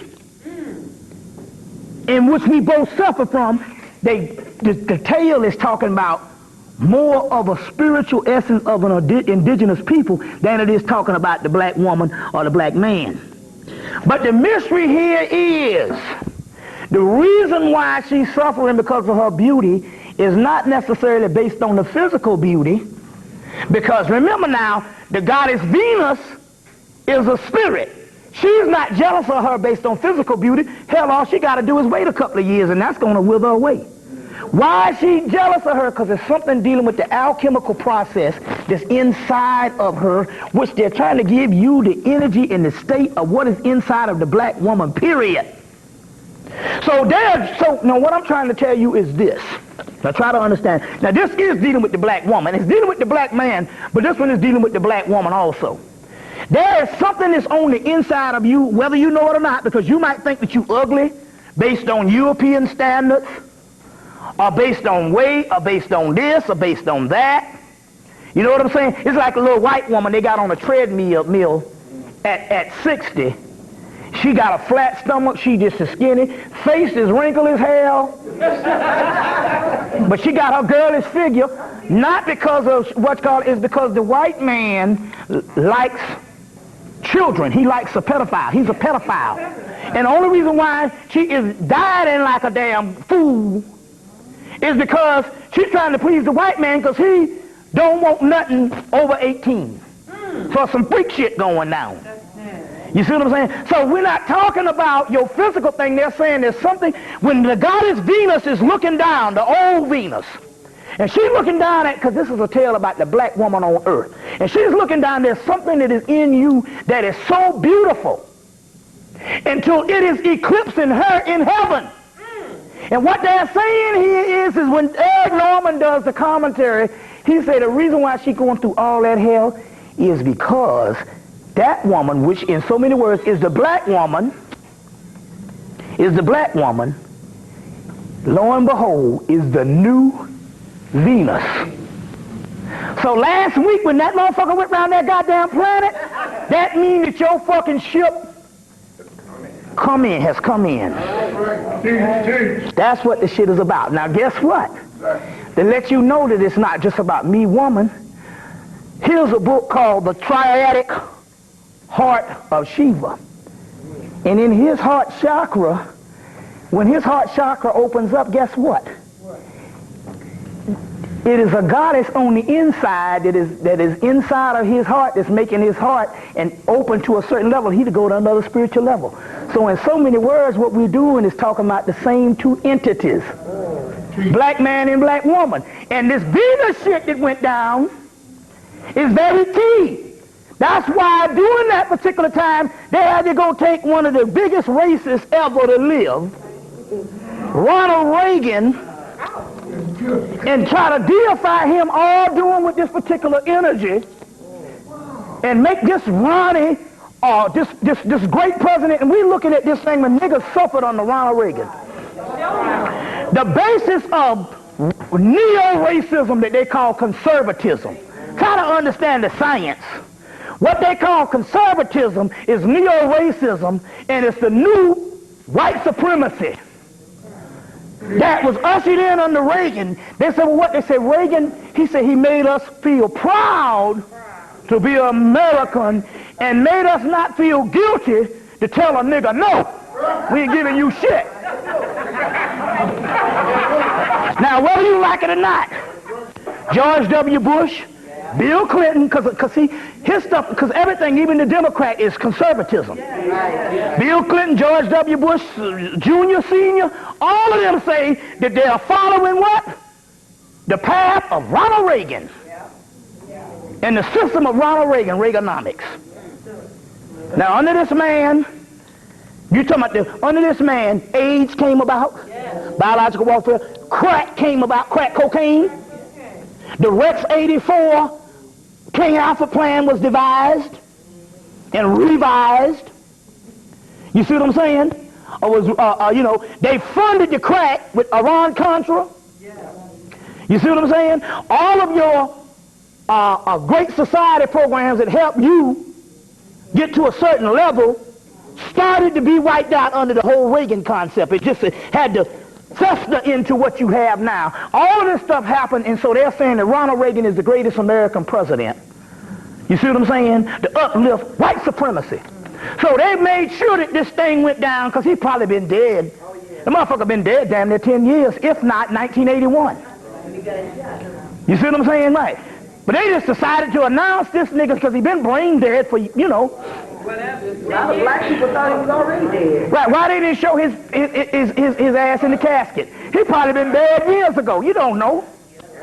But they had announced this, and they had a ritual going on the whole time with this whole Venus thing coming down.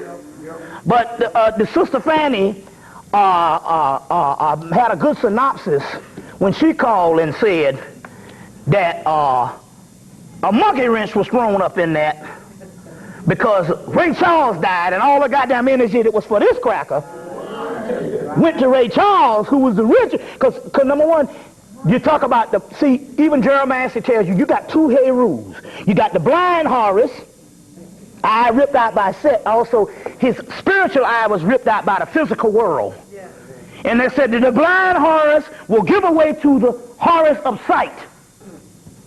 You see what I'm saying? I was blind, but now I see. So now, when his death represented the ending of the cycle of the blind Heru and the manifestation of the all-seeing eye, the eye of Heru, the spiritual sight, which all that stuff they did, because remember, but he died on the 5th before the cycle started. The cycle didn't start till the day after the 6th to the 8th and on in. When they start, it takes about 2-3 weeks for that energy. And so, what's his name got the full gestation of that particular energy? Ray Charles. You see what I'm saying?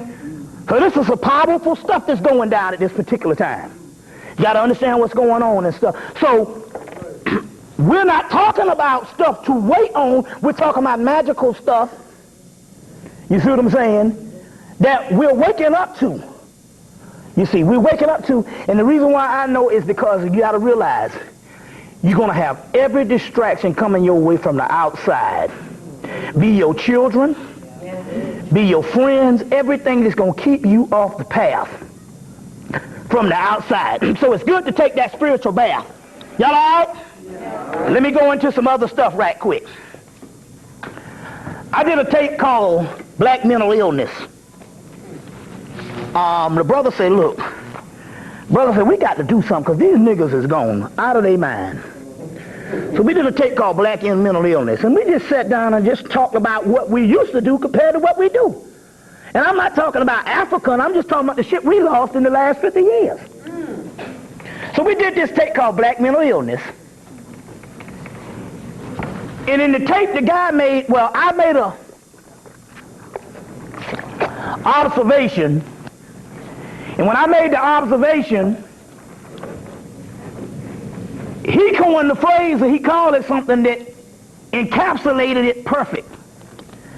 And I said, you know, I've been telling the people that the way these Negroes out here, we're not talking about you conscious, but the Negroes out here we talking about, from the hee-haw to the bourgeois, it don't matter,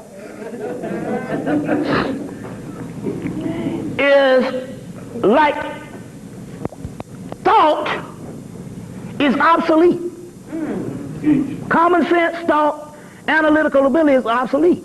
And I said, no. I said, yeah. I said, you know what I'm saying? I said, but it's almost like they're running on some type of regimental energy that just make them wake up every day and do what they got to do and go back to sleep. It's like a cow grazing, but never look up to see somebody coming to cut his head off. It's just regimental. They're caught into this regimental energy. It's like some kind of, like they said on the movie They Live. We have been taken over with an artificial intelligence that resembles sleep. You know, I said some kind of regimen. He said, automation. I say, that's it. You know, an automated plant. Used to be manned by thinking people, but they can make machines. And this is almost like the life of black people. And whenever you come and try to tell them something, they either shut down or either they rebel against you and fight you. He said automation. Okay. So we did this whole tape on this automation thing. So I go to the bookstore and I look down and I see a book that I used to have in the 80s and the 90s that somehow got away from me. I don't know whether I gave it away or whatever, some stuff. I don't know. I just didn't have the book in my library. And I picked the book up and I buy the book, go back home, and I'm trying to look for this automation and all this type of stuff. And I'm looking in the book, and the book opens up, and the book is talking about the same thing that we talked about on the tape. That's how I do. I will get something spiritually, and then I'll find the bibliography for it. And this particular book, The Opening of the Way, Isha Swallow de Lubitz. You know, Swallow de Lubitz, this is the wife. He wrote Sacred Science, Temple and Man, and all of those, and you know, Richard King and everybody, just about all the scholars use Swallow de Lubitz. This is his wife, Isha Swallow de Lubitz. That's C-H-W-A-L-L-E-R,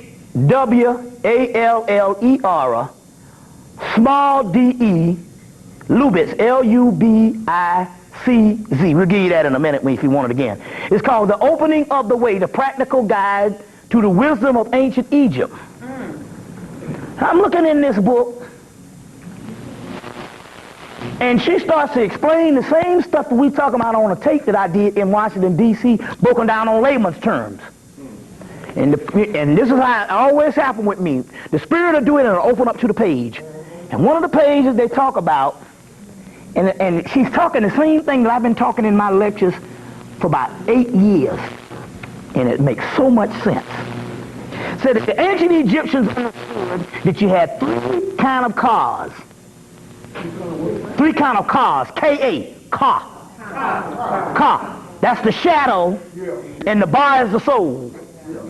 Or the car is like the spirit. There's three kind of cars. Now this is breaking down what's going on with our people. One car is called the animal car, which is urges, the senses, and all of that. Which we know that's where most of our people are. But go you one better, because this happened to have, because we could see the bourgeoisie can say that the hoity-toity is the animal car. That's them niggas out in the street.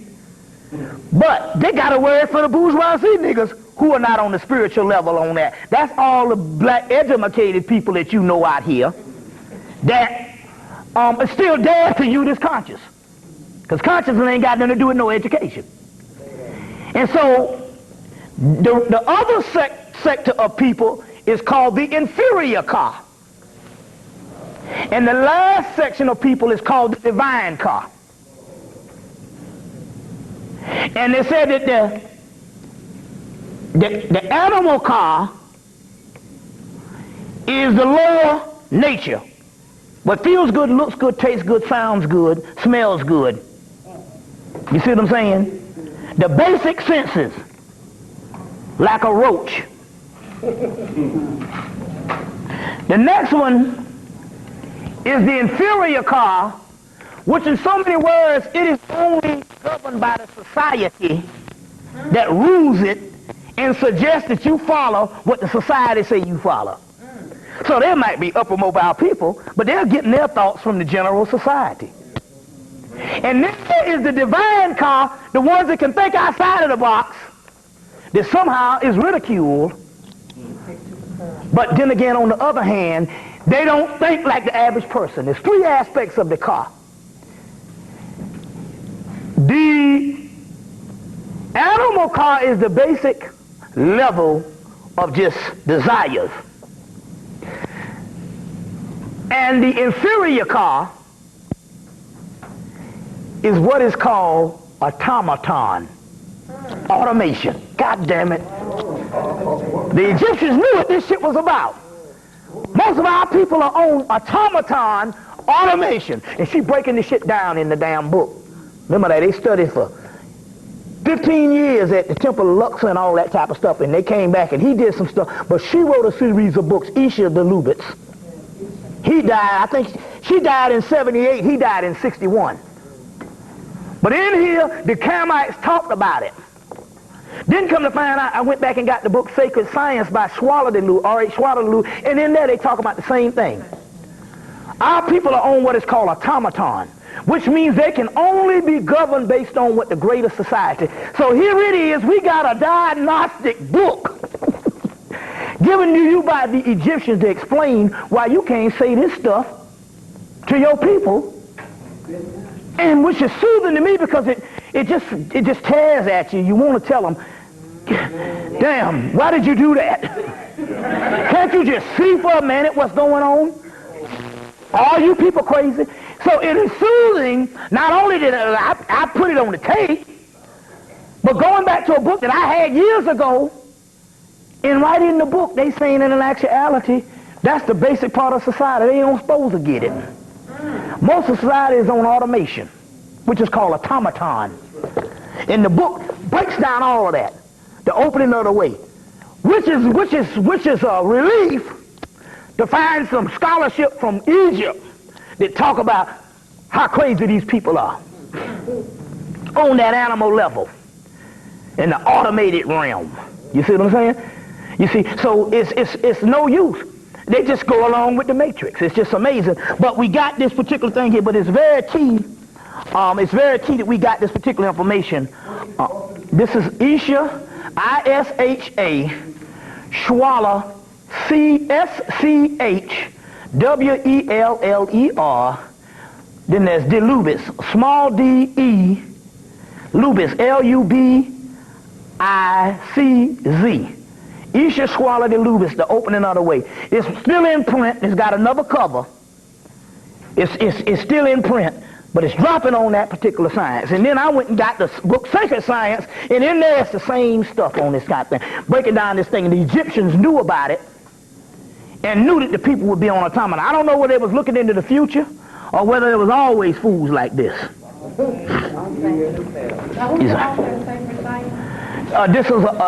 This is his name is called R.A. Schwaller de Lubitz, and this is Isha de Lubitz, but this is very key. It's just amazing. A couple other things I want to get into right quick. The New Black Panther Party put out the official report of Khaled's death, and I think you can go to the New Black Panther Party's website, and it's about 20-something pages. But they put out the official report of Khaled's death, and he was set up. The doggone woman, the woman, the wife that he was with, was in on the killing. Now the reason why I bring that up, because I want to show you a point. I'm going to show you a point which is common when the government wants to kill you. Wants to kill you. He came home and threw up after being poisoned on the bed, on the floor. He shitted, he defecated.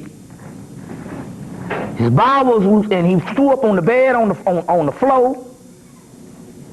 And he went to the bathroom. He went to the bathroom and was crawling to the bathroom and collapsed right near the bathroom door. This woman got up, put a pillow under his head, and went to sleep and didn't report the nigger falling out for 6 hours. for 6 hours. This was the woman. This is the woman he married. He came home after being poisoned. It's all in the report. You can go on the New Black Panther Party website, and you can put about 20-something pages, and they break this thing down. We already knew that, because I knew part of this because one of the sisters that was second in command, she told me almost identical the story of his death right after he died in 2001, but this thing here is startling. This woman comes, they say he went home, he made love to her, and after he made love to her, he started throwing up, and he shitted, he fell on the floor, he vomited on the floor, he went to the bathroom and collapsed, and she took a pillow and put under his head and went to bed and didn't call the hospital until the next morning, almost 6 hours later. By that time, he was brain dead. See what I'm saying? What's her name? What's his wife? I can't think of the woman's name. It's in the report. When you hear her name, you say, oh my God. What's her name, Mom? I can't think of it, but whatever her name is, it's over. Because her father was a boule. Now, they go to try to, then not only that, during the funeral, they got this guy, they call him, some guy, I can't think his name right now, but the body was moved when the people got the body off the plane. And they were saying in so many words that they think he was castrated because they castrated Malcolm the same way. It's a whole lot of crazy stuff. It's in the report that went down. It's in the report went down. Anyway, the Black Panther Party and a couple of Negroes got after this woman, and she's being missing. She's nowhere to be found on the planet. Come to find out what their report was is they flew her to Israel, and something about, come to find out, she was working with the Jews the whole time. See, Freeman Shoes is a shoe place down in Atlanta. Even when Michael Jordan was in GQ magazine, he said, well, they wouldn't let him say the name of the company, but he said, well, you want shoes, go to Atlanta, because they got this place down there the basketball players go, and they can go down there and get these Gator shoes, 15, 14, 13. And so these basketball players go down there, and it's owned by the mafia. But anybody know that the mafia, because they ain't telling you now, the mafia was always run by the Jews. And they ain't telling you now. Even what's they say? Even what John Henry Clark told you that the Jewish clerks, the people who ran the money changers was the Jews.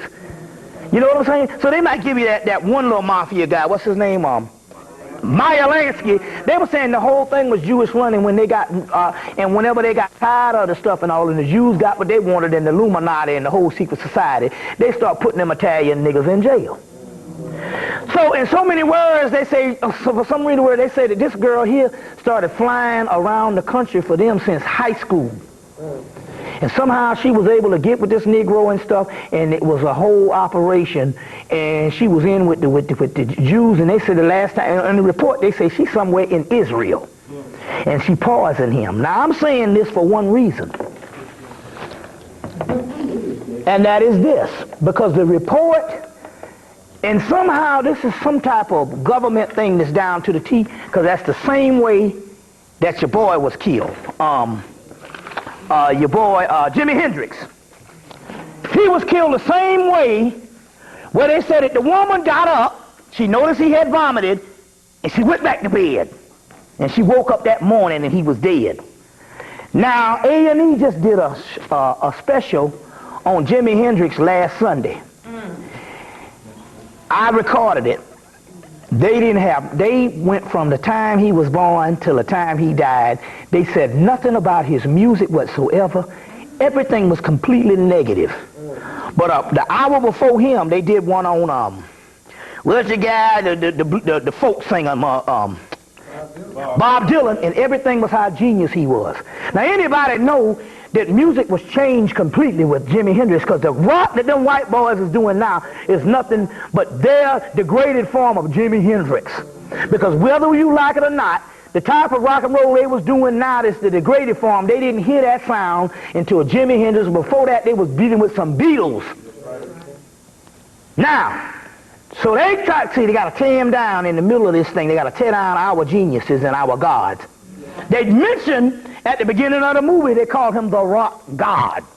at the beginning of the documentary, then they tore him down. But lo and behold, when they always do some stuff, they always put the truth up in there. They literally showed how he died, and they said that there was, because he had several white girlfriends. You see what I'm saying? But he had this German girl, was the one that came that night, and she called this black woman. I got it on documentary, on tape. She called this black woman and said, number one, all the pills he took was from her purse, and they was her prescription pills. So she came to poison him. Now, if you put it together in the MCA version of a compilation CD that they put out in 1993, they said that he was going to bed with a headache, and she convinced him to take her sleeping pills. They came on last Sunday and said there was 3 different pills she gave him, all her prescription.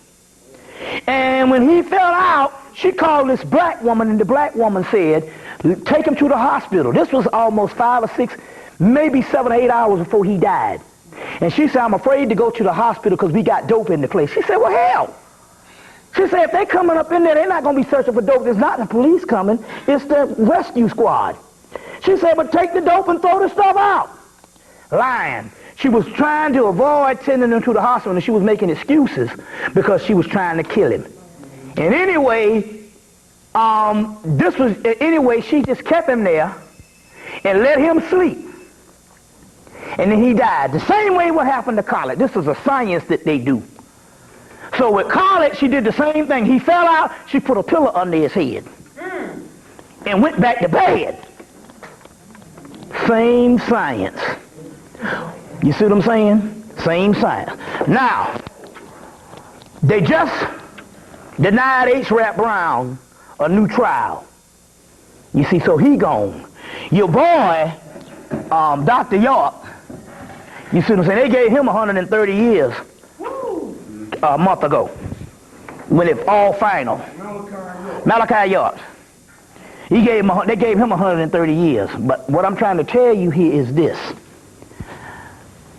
So some people called, they said, well, Bobby, you know, they're coming after all our black leaders. I said, wait a minute, hold on now. Back the hell up now. Homeboy was the Messiah. Now see, you got to understand the kind of energy that's coming in. Number one, the energy that's coming in this Venus thing is the energy in Yoruba. Yeminya is the goddess Venus because she's Big Mama, but she's also Olokun, Mame Wata. And Olokun says up under the ocean, and when the Olokun rises, undercurrent thoughts and ulterior motives cannot keep hidden anymore. So in so many words, they said that at this particular time, you got to be pure of heart whenever it comes, especially when you're dealing with black people.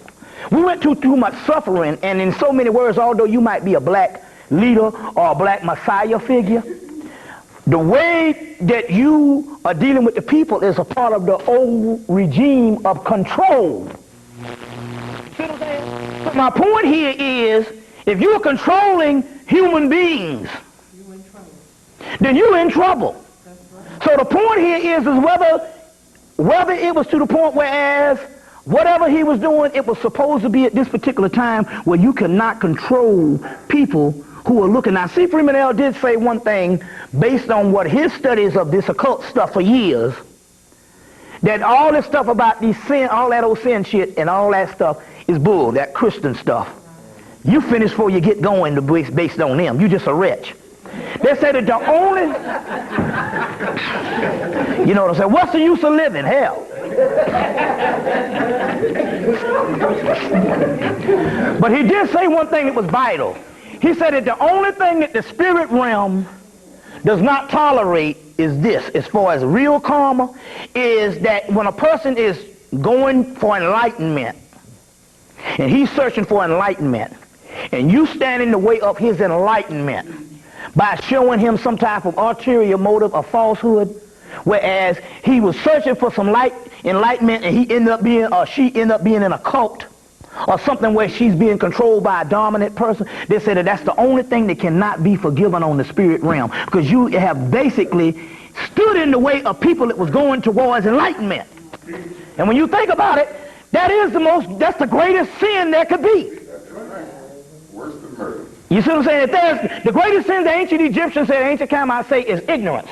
And if a person is rising up and you stand in the way of their enlightenment, then in so many words, that's the worst thing. And see Freeman out of all of his stuff, he said that is the only thing down here that you get chastised for. So in so many words, but that's the part of the old regime, falsehood and deception. So in so many words, with this new energy coming in, this Mayatian energy coming in, they say that you couldn't, this Mayatian energy, that you couldn't, falsehood, you got to be pure of heart. So now, you have Dr. Yard. So the first thing they said, well, you know, so some brother wrote into the Sirius Times, or wrote into some things saying he want to get on the metaphysics and Blair and me and Valentine because we're not standing behind Dr. York, and as they should know that, you know, the government is always going after our black leaders. I'm like, well, hold on now.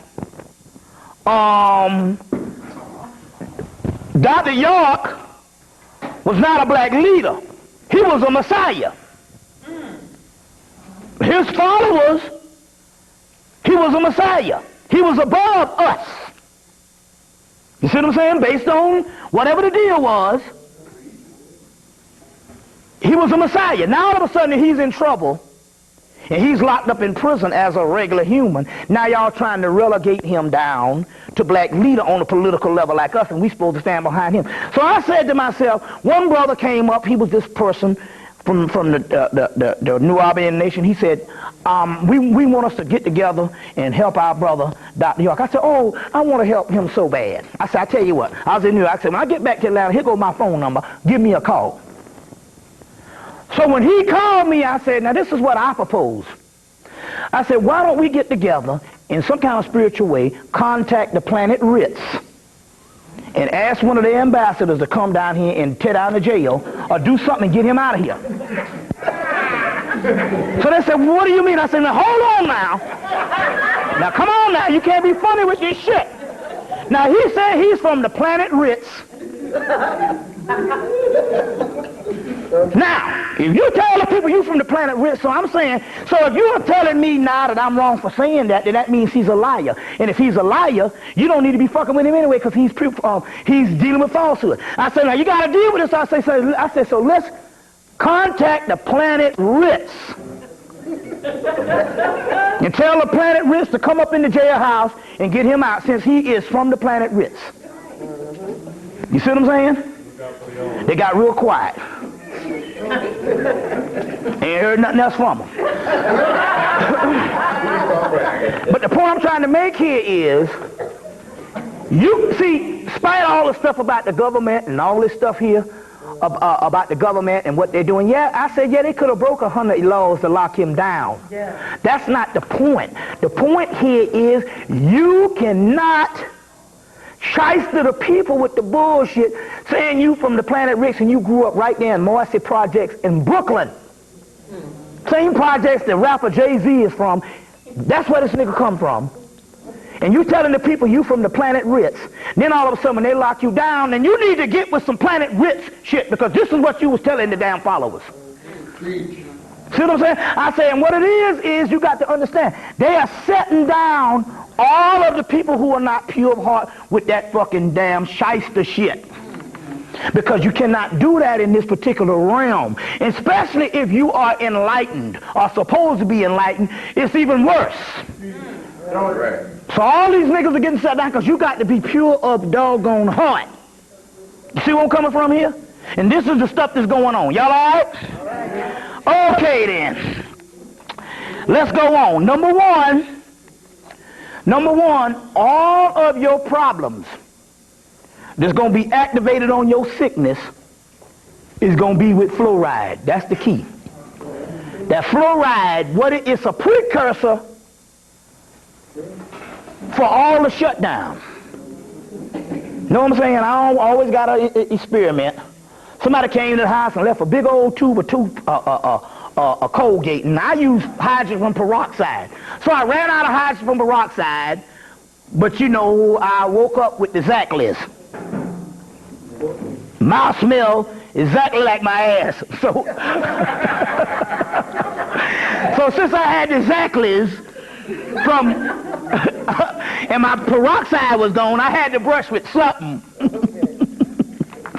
to get rid of the Zackleys. So as a result, I noticed that I would come down with when I would brush every morning for the week. I brushed with the fluoride toothpaste.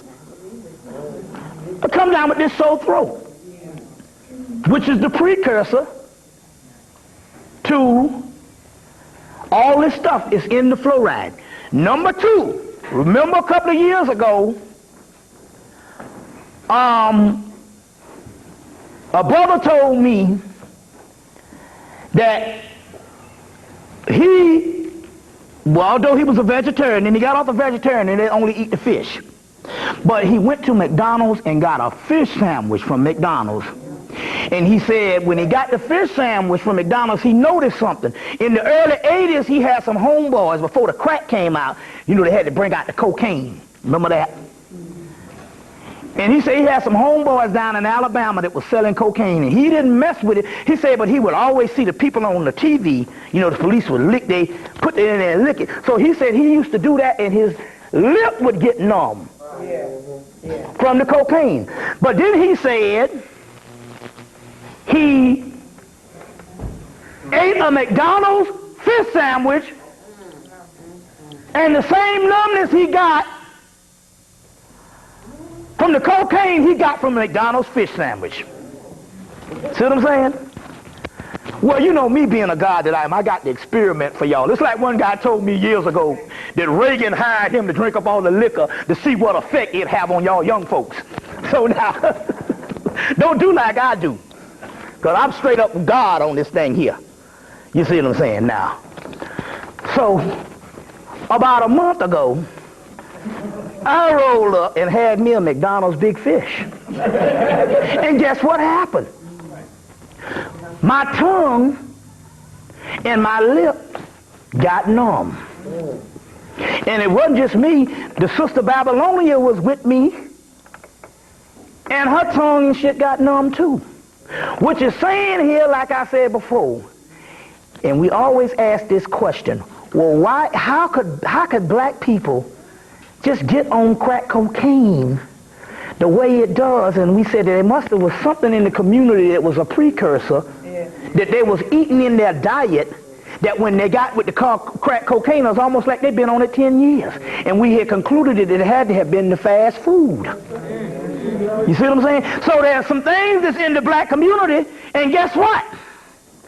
I ate a big fish a week before in the white community. Didn't get this, but there's one right in the middle of the black community down in Atlanta. Black owned, and that's where I got it from. See what I'm saying? So obviously, there was something that's a precursor to people getting on crack. You see what I'm saying? Because it's almost like they hit it one day and they hooked. Like one brother back in 95, smoked crack for the first time. An hour later called his wife and told him, I smoked crack for the first time and I won't be coming home. And 6 months later he was dead. You see what I'm saying? So obviously it's some stuff, and I'll just giving you some stuff to just backtrack on this same thing that was actually going down, that was actually going down in the black community. Just giving you some things that was going down. No, okay now. What time is it? 9:40. You want to take a break, or you want to do what you want to do? You want to keep going? You know, it don't matter. I'm just saying, who's? 10 o'clock. Now, What time is it? 20 minutes to 10. 20 minutes to 10. You want to take a break at 10, or how much time we got the whole night? We'll take a break at 10. Now, what time are we supposed to be out?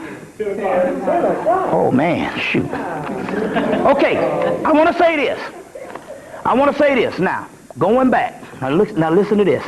Now, because we're going to get into a lot of things, but I want to show you something here, what's going on here. Now, just listen to me. About 2 months ago, we saw these horrific pictures on the TV set of prisoners in Abu Ghraib prison being tortured by American soldiers. We've seen these things. You've seen these torture pictures by American soldiers. Okay? Now, I need to ask you a question. We see these pictures of people being tortured by American soldiers, and I need to ask you these questions. Who released these damn pictures? Was it the Arabs, was it the Iraqis, or was it the American military? Huh? Now, I'm trying to figure this out here now. Deductive reasoning. If you got the Arab world that's saying you the great Satan, okay, and Arab relations is saying that America is fucked up, stands the reason that you would not voluntarily release something that's going to incriminate you and make you seem like the great Satan. Right. Whenever they got stuff that they have done in America with black people that we don't know to this day. Right. They got 12,000 black people that was either lynched or missing. You know what I'm saying? They say they got about 9,000 that just disappeared. They got whole times in 1940 something where they had a whole army base of black people and they turned the machine guns on them and killed them all and buried them in a mass grave. And to this day, we don't know nothing about it, but all of a sudden now the same government that can hide shit from you forever gonna all of a sudden in 1 month just take these pictures and show them to everybody and say, oh, we got more, we got hundreds more, we got hundreds more of these pictures. That don't make no sense. You're in the middle of a war, you calling for thousands of soldiers to come over there. They say that 98%, as of 2 weeks ago, 98% of American soldiers are in Iraq and Afghanistan. Yeah. They go about telling you all these years it's about security, and they don't have no soldiers on the bases here. Now I'm trying to hear this. We're going to be as adults and try to figure this thing out, and yet you're going to release pictures incriminating yourself. You see what I'm saying? And say, oh, we got plenty more. Hear these hoes? That are even worse than what we see. That it's even worse. And they've all over the world they're showing these things. Now, number one, let me explain something to you. At first, when I first started out, I told you that there was no such thing as no America getting the independence from Britain. See, seems to me, why is it that America has been co-partners with Britain every step of the way other than this Revolutionary War bullshit when 4 or 5 soldiers supposed to beat, 4 or 5 minute men with no shoes on, with no teeth, gonna beat the British army, and we're supposed to believe this bullshit. And yet, after you win the war, your whole court system is set up under the British. Your entire university system is patterned after Cambridge and Oxford. And you have been friends forever. And every time Britain gets in a war, you with them. They talk about freedom, freedom, freedom in World War II. And at the same time they was talking about allies and this bullshit that they went through the other week. The ally of Normandy. And about freedom. It was a great day for freedom. Does anybody know history at the same time that they was talking about doggone freedom from Hitler and Normandy, that the British Empire had on us under slavery half the globe? Most of your African nations wouldn't even see decolonization, you see, until the 60s, the 70s, and even as late as the 80s. China, Am I fool? Didn't they just get the fuck out of part of China in 1998? And wasn't it India that got freedom in the 1950s? Do you hear the concept here? They talking this goddamn freedom stuff. And yet half of the globe was colonized by Europe and by Britain.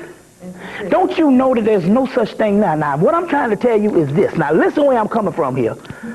Number one, I'm taking George Bush and I'm putting him up on the wall. He going right up there with Imhotep in them. Why? Because for years, I've been coming before you talk about the fall of America. You know that's been my dream. And George Bush is making sure this shit is happening. God damn it, I tell you, that motherfucker is a messiah. When he... Look, when you go back and get the movie Gladiator. And they was dragging people in the Colosseum in Rome, and the guy said, this particular emperor gonna take them to hell, and they gonna love him for it. George Bush will come and have one contradiction one week, have another contradiction the next week, and they love him. Now we know that George Bush is under the behest of England and all that type of stuff, but damn it, I've been waiting for this day to happen, and I'm telling you, this shit is finished. Now let me break this shit down to you what's going on, because it's real. Now now listen.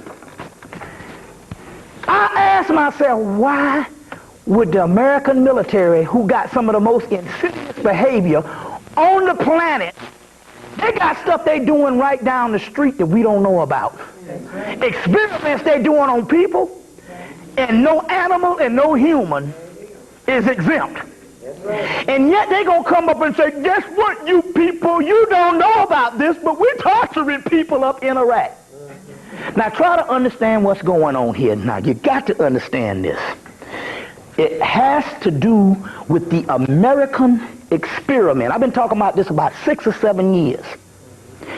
That Britain never freed America. America was never freed by Britain. Listen, it's called the American experiment. You ever heard that before? Yeah. Now, what Britain said was, is we're going to take this experiment, because y'all don't know this, or you should know this, that over in Europe, this white person that's over here in Sweden don't go with this white person in Russia, and don't intermingle with this white person in Ireland. They've been at war with each other, and they're very strict on that shit. The French say all of them is fucking savages. Yes, they do. You see what I'm saying? They say because we have more of the language that resembles that of the ancient world. That's why French is so beautiful. That shit that's a black language. The island of Corsica was a Moorish province. You see what I'm saying? That's why they used to call Napoleon the Dark One. See what I'm saying? So they're, because the simple fact, you know, they say you can say, since I put the poo-poo shit, and that motherfucker sound good with French.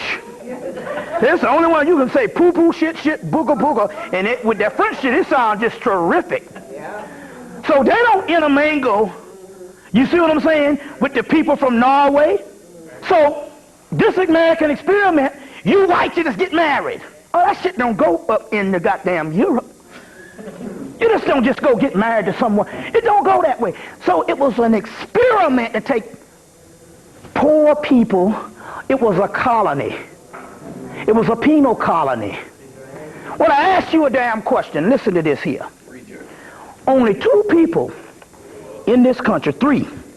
The first one is Alan Greenspan and them boys. No matter what president is in office, the money changes in Wall Street, job is permanent. I want to ask, who the fuck hires them and fire them? It ain't from the United States of America. That's right. You see what I'm saying? You can catch that cracker screwing a pig on TV.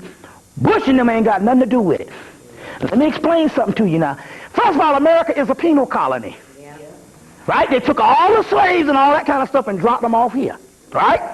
Now I want to ask you a question here.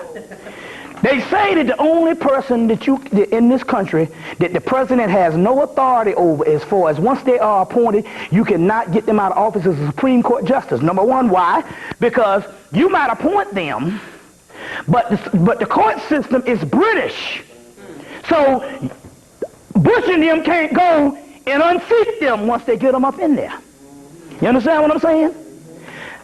The other person that once you appoint them as a job in the continental United States, you cannot unseat them, is a prison warden. His job is permanent. Until that motherfucker dies, his job is permanent. A prison warden. Because the prison system is still under the behest of Britain. Now what I'm trying to tell you is this. All of a sudden, we knew of these Mexicans as wetbacks. And then all of a sudden, they let them into the country. They everywhere. Yeah. They give them a permit to work. You understand what I'm saying?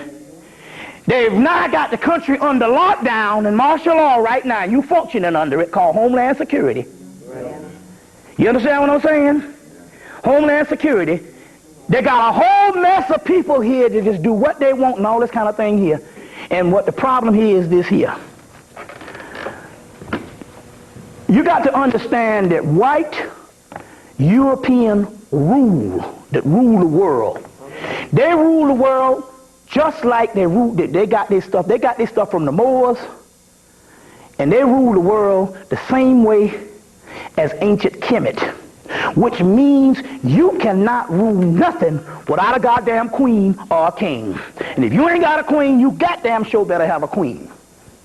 You better understand what's going down.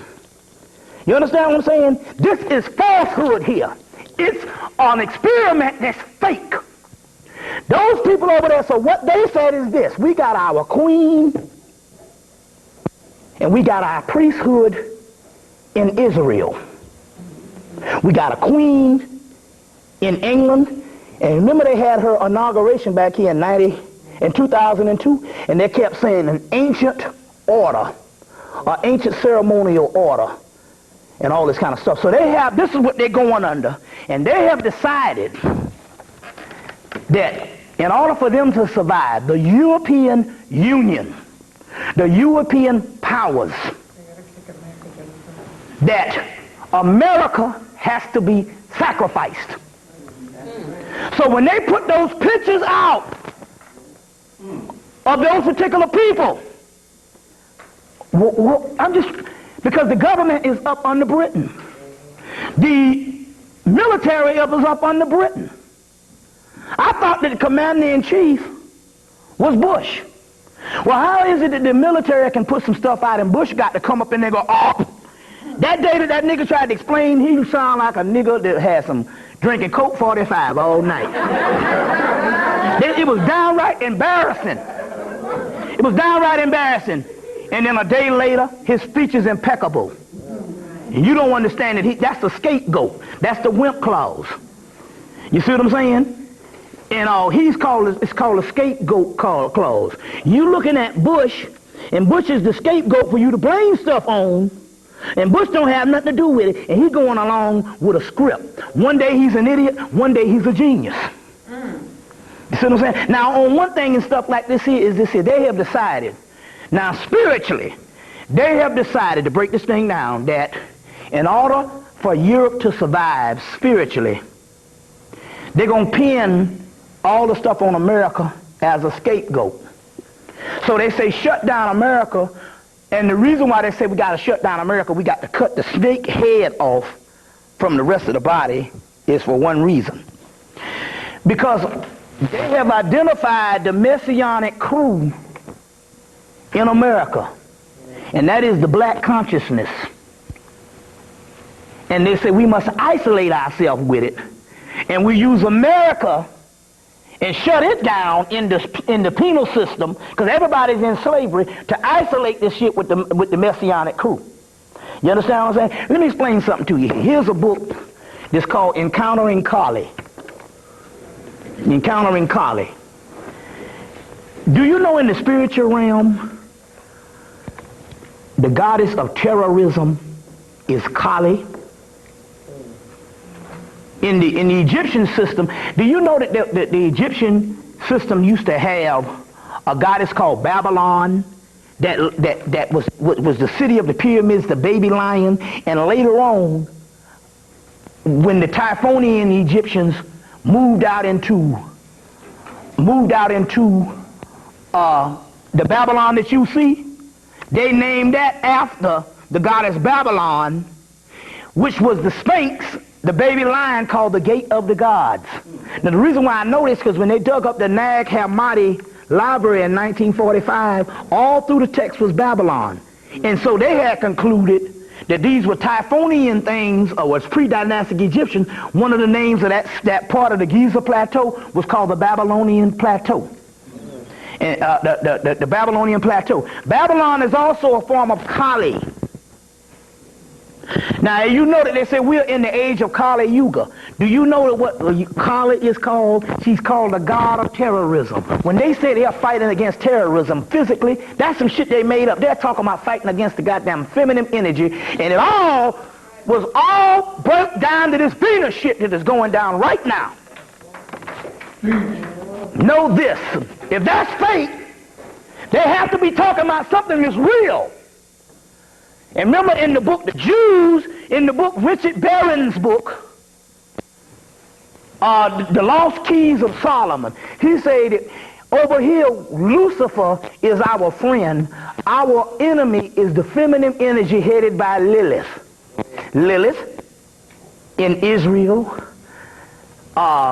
Babylon in Typhonian, Sekhmet, or Sekhmayat in dynastic, Kali in India, the goddess of terrorism. The goddess of terrorism. You see what I'm saying? That's what this whole thing is about. Well, I want to show you this. Look at this. Since we all spooked up stuff, I want to know this here. Look at these alien pictures right here. Look at these alien pictures. Here's one of an alien figure with the big bug eyes. Here's one with the bug eyes. Where are these motherfuckers coming from? The Iraqi Museum. The Iraqi Museum. The Iraqi Museum. This is, and there ain't no bug-eyed people from outer space. This is symbolic of you. You see the Osiris crown on that damn alien right there. So who are these pictures talking about? The mystery here is they're over there with hundreds of, they say that they ain't telling you, they say they got over 1,000 excavations of archaeologists that have moved into Iraq since March of last year. And they're over there digging, trying to shut down some stuff. But what they don't realize is this stuff here, Babylon is the gate of the gods. The gate of the gods. But that was named after some stuff 1,000 years ago. The gate of the gods that they were trying to shut down, they was thinking when the Venus comes, because Ishtar is the chief patron of Babylon. They said when Venus comes, these gateways are open in Babylon, and that's why they had to do the war. They had to clean out the museum, and they had to do all that kind of stuff because the gateways were open when Venus comes. What they ain't telling you is, what they don't know is, because they're arrogant, they're over there digging, because they say when Venus comes, the gateway will open. But they ain't telling you that when Venus comes, the gateway will open. But where is that gateway?